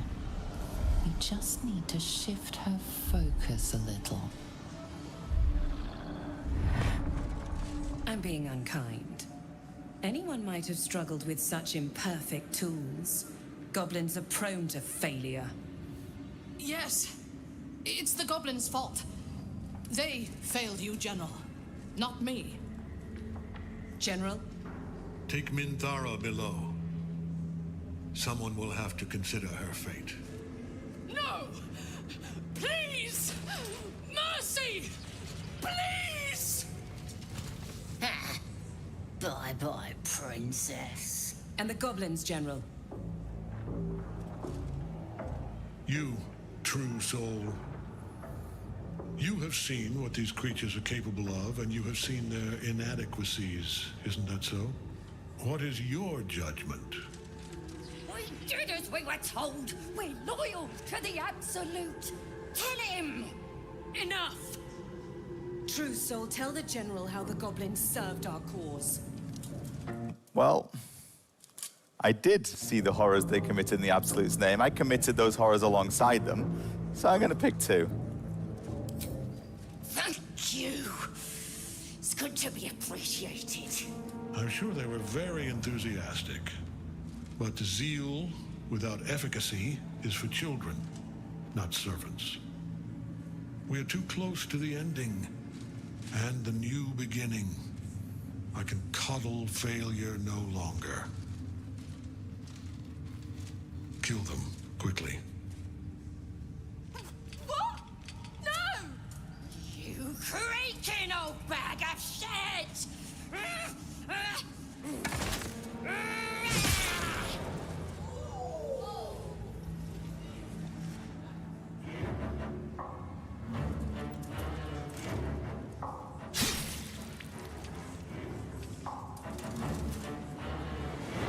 I'm so sorry, my lord. She's an unbeliever outside my control.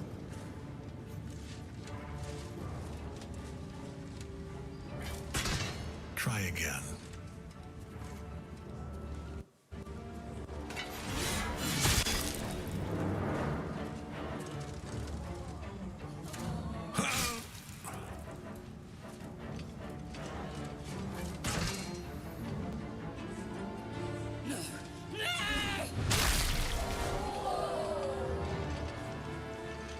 Dispose of the rest as you see fit. Or better yet, put that true soul to use. You have far more important matters to attend to. Or have you forgotten? Of course not. Thank you. You heard the General. The goblins are yours. Deal with them however you wish. I'm going to enjoy this. Do. Have fun. Here in the seat of the Absolute's power, your authority over them is complete. They will obey any command. Report to me upstairs when you're done. Damn. Yeah, you ain't gonna do anything drastic, are ya? We've been nothing but loyal. I'm going to do something very drastic. Chat, we're going to do 1 or 2.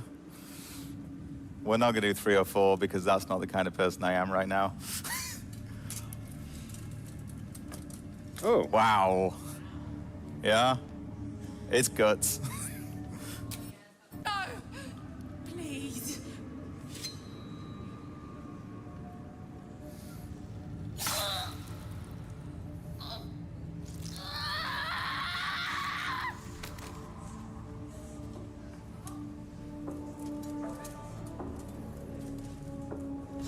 So now I am in Moonrise Towers. I've established myself as a true soul. I've met Ketheric Thorm. Disciple Z'rell wants me to report to her, but my friend Minthara was dragged downstairs. I'm not going to show you anymore, too many spoilers, but I could go downstairs. I could try and rescue Minthara. I could go upstairs, see what other jobs they've got for me. I could start exploring. I could go massacre Jaheira, which would be fun. But I'm going to leave it here, and I'm going to pass back over to Sven to see if he's made any progress. Looks like he has. Things are less exciting over here. I'm like, where the fuck is Moonrise Towers? Right? So I'm just traveling in the Shadow Curse lands. I'm just exploring, encountering the history of what happened here, the entire history of how Ketheric Thorm became who he was, everything that was hinted at in the Underdark. I'm uncovering more. And I found this place, and it turns out to be a hospital. Here to see the doctor? Are we poorly?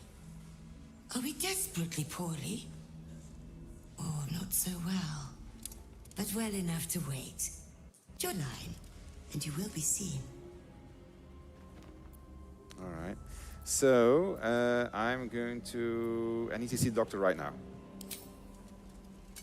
Yes, but all must wait. The doctor's hands are full. Sounds familiar. Your line, you will be seen. Oh, I'm going to do my deception because that's clearly my forte. Oh, I can even add friends on top of it, but I think this should be sufficient. Didn't need all of it. Hey, he's being successful for once. All the other times he has failed almost downright. Answer to our prayers.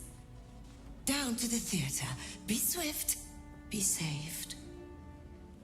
All right, so let's go to the theater for the final bit of Act 2 that we're going to show you for today. I'm going to do the really stupid thing. I'll just go say hi.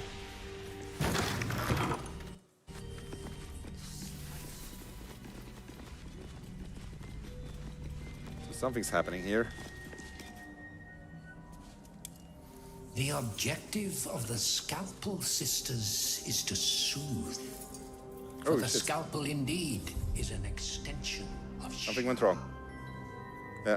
See how the patient reacts when I'm sorry. Something went wrong. I can't do that because I'm going to show something that I don't want to show.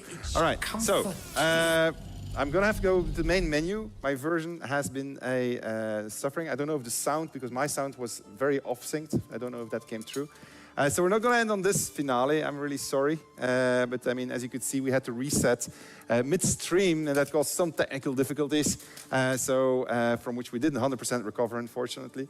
With that all set, I hope you enjoyed it despite the technical difficulties. This is going to be goodbye for now, so because we need to know what just exactly happened.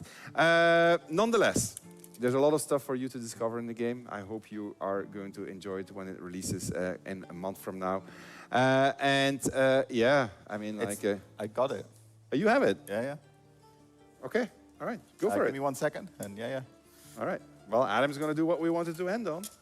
Yeah, so 2 minutes while I get it up on here, but yeah. Yeah, I clearly was on the doomed version. Yeah, you were on the doomed one, yeah. So what would have happened at this point is I potentially would have got some quests within Moonrise from my new evil friends. They would send me back out into the Shadowcast lands. I'm not going to tell you why they would do that, but I would end up going back out there. Again, remember, I'm playing Shadowheart here. This is my lady's land. So if we switch to me now, we should... Actually, don't switch to me just yet. Nothing is happening. Ignore the man behind the screen. Uh-oh. Technical difficulties are awesome. No. Never have, never will. Okay, that's absolutely fine. Nothing to see here. So here I am, and if we could get sound as well. I'm going to get past. So I can convince her to let me pass because I'm a cleric, and I tell her I'm a healer. That's a sick shield. You can see the hospital has seen better times, as the Shadowcurse lands in general have. The objective of the Scalpel Sisters is to soothe. For the Scalpel indeed is an extension of Shah. See how the patient reacts when I but stroke the right nerve. Hear its comfort, hear the very melody of mercy. Pray, sister, show us the extent of your beneficence.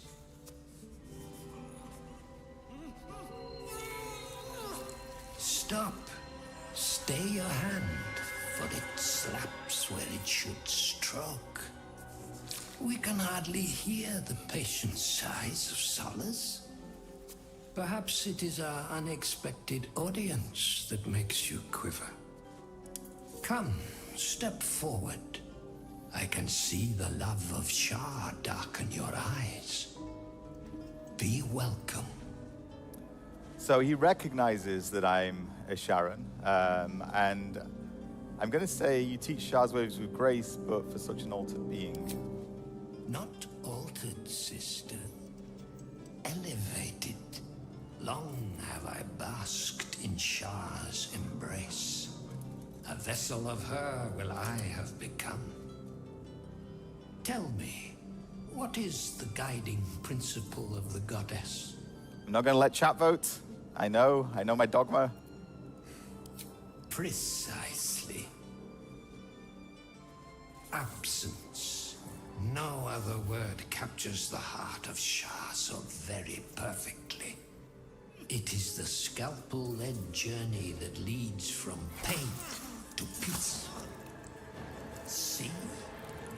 What is the light of eyes but the cancer that causes one to witness the laceration of being? If light is the symptom, then darkness is the cure. For in light there is presence, but in darkness there is absence. In light is presence, in darkness, absence. But you, look how the succor of Shah eludes even you. One who walks faithfully in her shadow. See how painfully present you remain. We do not wish to see you suffer so. Let us cure you. Well, it doesn't seem like a great idea to be cured by this guy, so I'm gonna say I don't think the sisters are ready. I did. I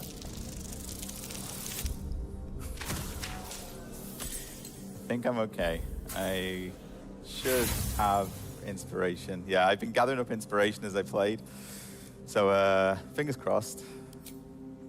I will add my bonus as well. Yeah.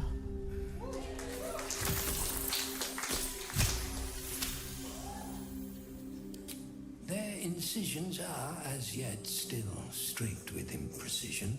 That much I must convinced. How to steady their hands, I wonder. So, you've got a choice here. You can either pick number one, tell them to practice on a better subject, or we can have them practice on each other. One or two. Oh dear, this is One. dark. This Chat's gets very two. dark. It's two. Chat's saying two. Now, this one's pretty tough. And, oh no.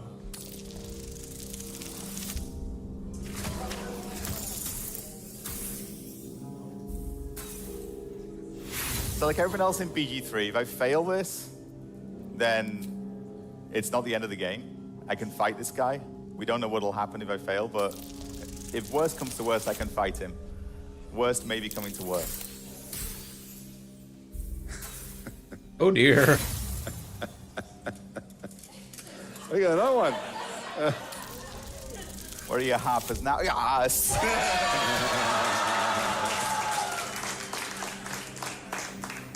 Yes, for are we not all in need of a cure?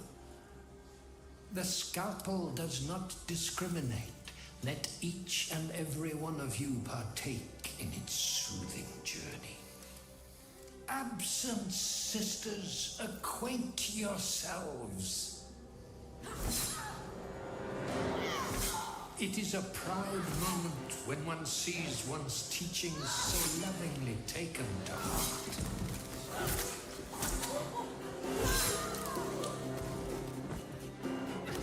You are to be commended for their graduation, rewarded with the promised cure. Come, I will acquaint you with the lady's dark-fingered embrace. Okay, so I got rid of his minions. We're gonna try to get rid of him as well.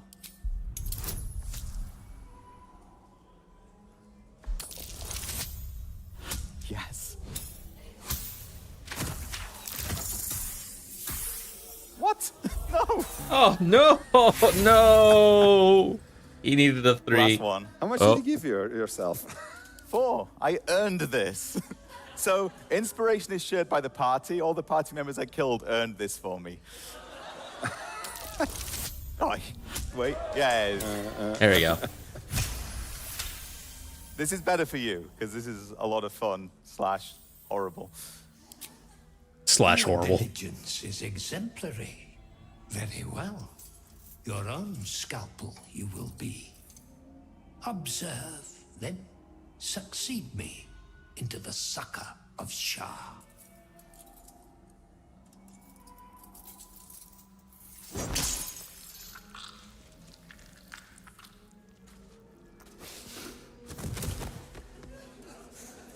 Well done, Adam. Congratulations on saving the day.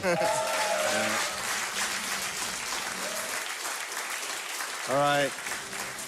We're really going to end it now. We wanted to show you one last bit, but I mean, given that we've been having our technical issues, we're not going to try them out anymore. So we hope you enjoyed it. You just saw Adam defeat with a dice roll a boss. That's not the only boss that you're going to be able to defeat with a dice roll. When we started this project, we said trust the dice. We meant it. Go for the dice. If they fail, you'll have a fine adventure. Go with the dice if they succeed. As you can see, you're going to have a fine adventure also. And there's a lot of adventure to be had. And a lot of, really, really cool stuff to be discovered for you. Thank you very much for your attention. Thank you very much, chat. We're going to go back to our dev caves to finish the game. We still have a month of development left. And then we'll see you on the 3rd of August when Baldur's Gate 3 will finally be available for all of you to play.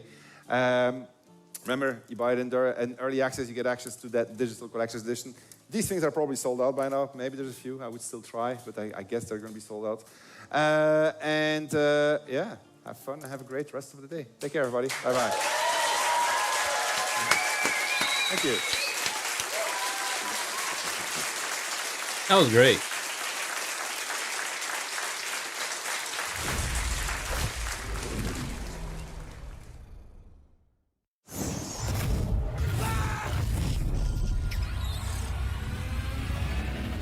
That was great, Jeff. Few mortals ever glimpse what you're about to see. But don't be alarmed. I'm here with you.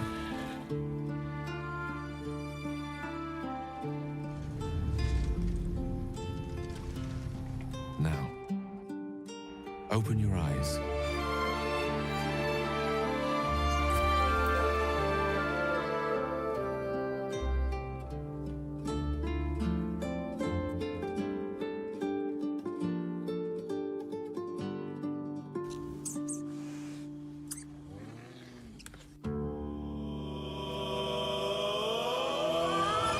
Master, you are the chosen one.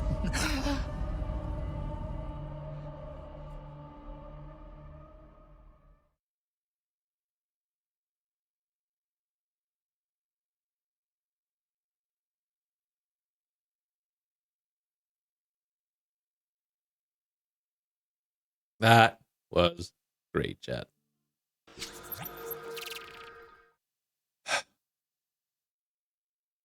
That was fantastic. Slightly disappointed. Only to the fact that we didn't get to see excuse me, much into as a matter of fact, we didn't get to see anything into the multi-classing. I was hoping to see a little bit more on that, but oh well.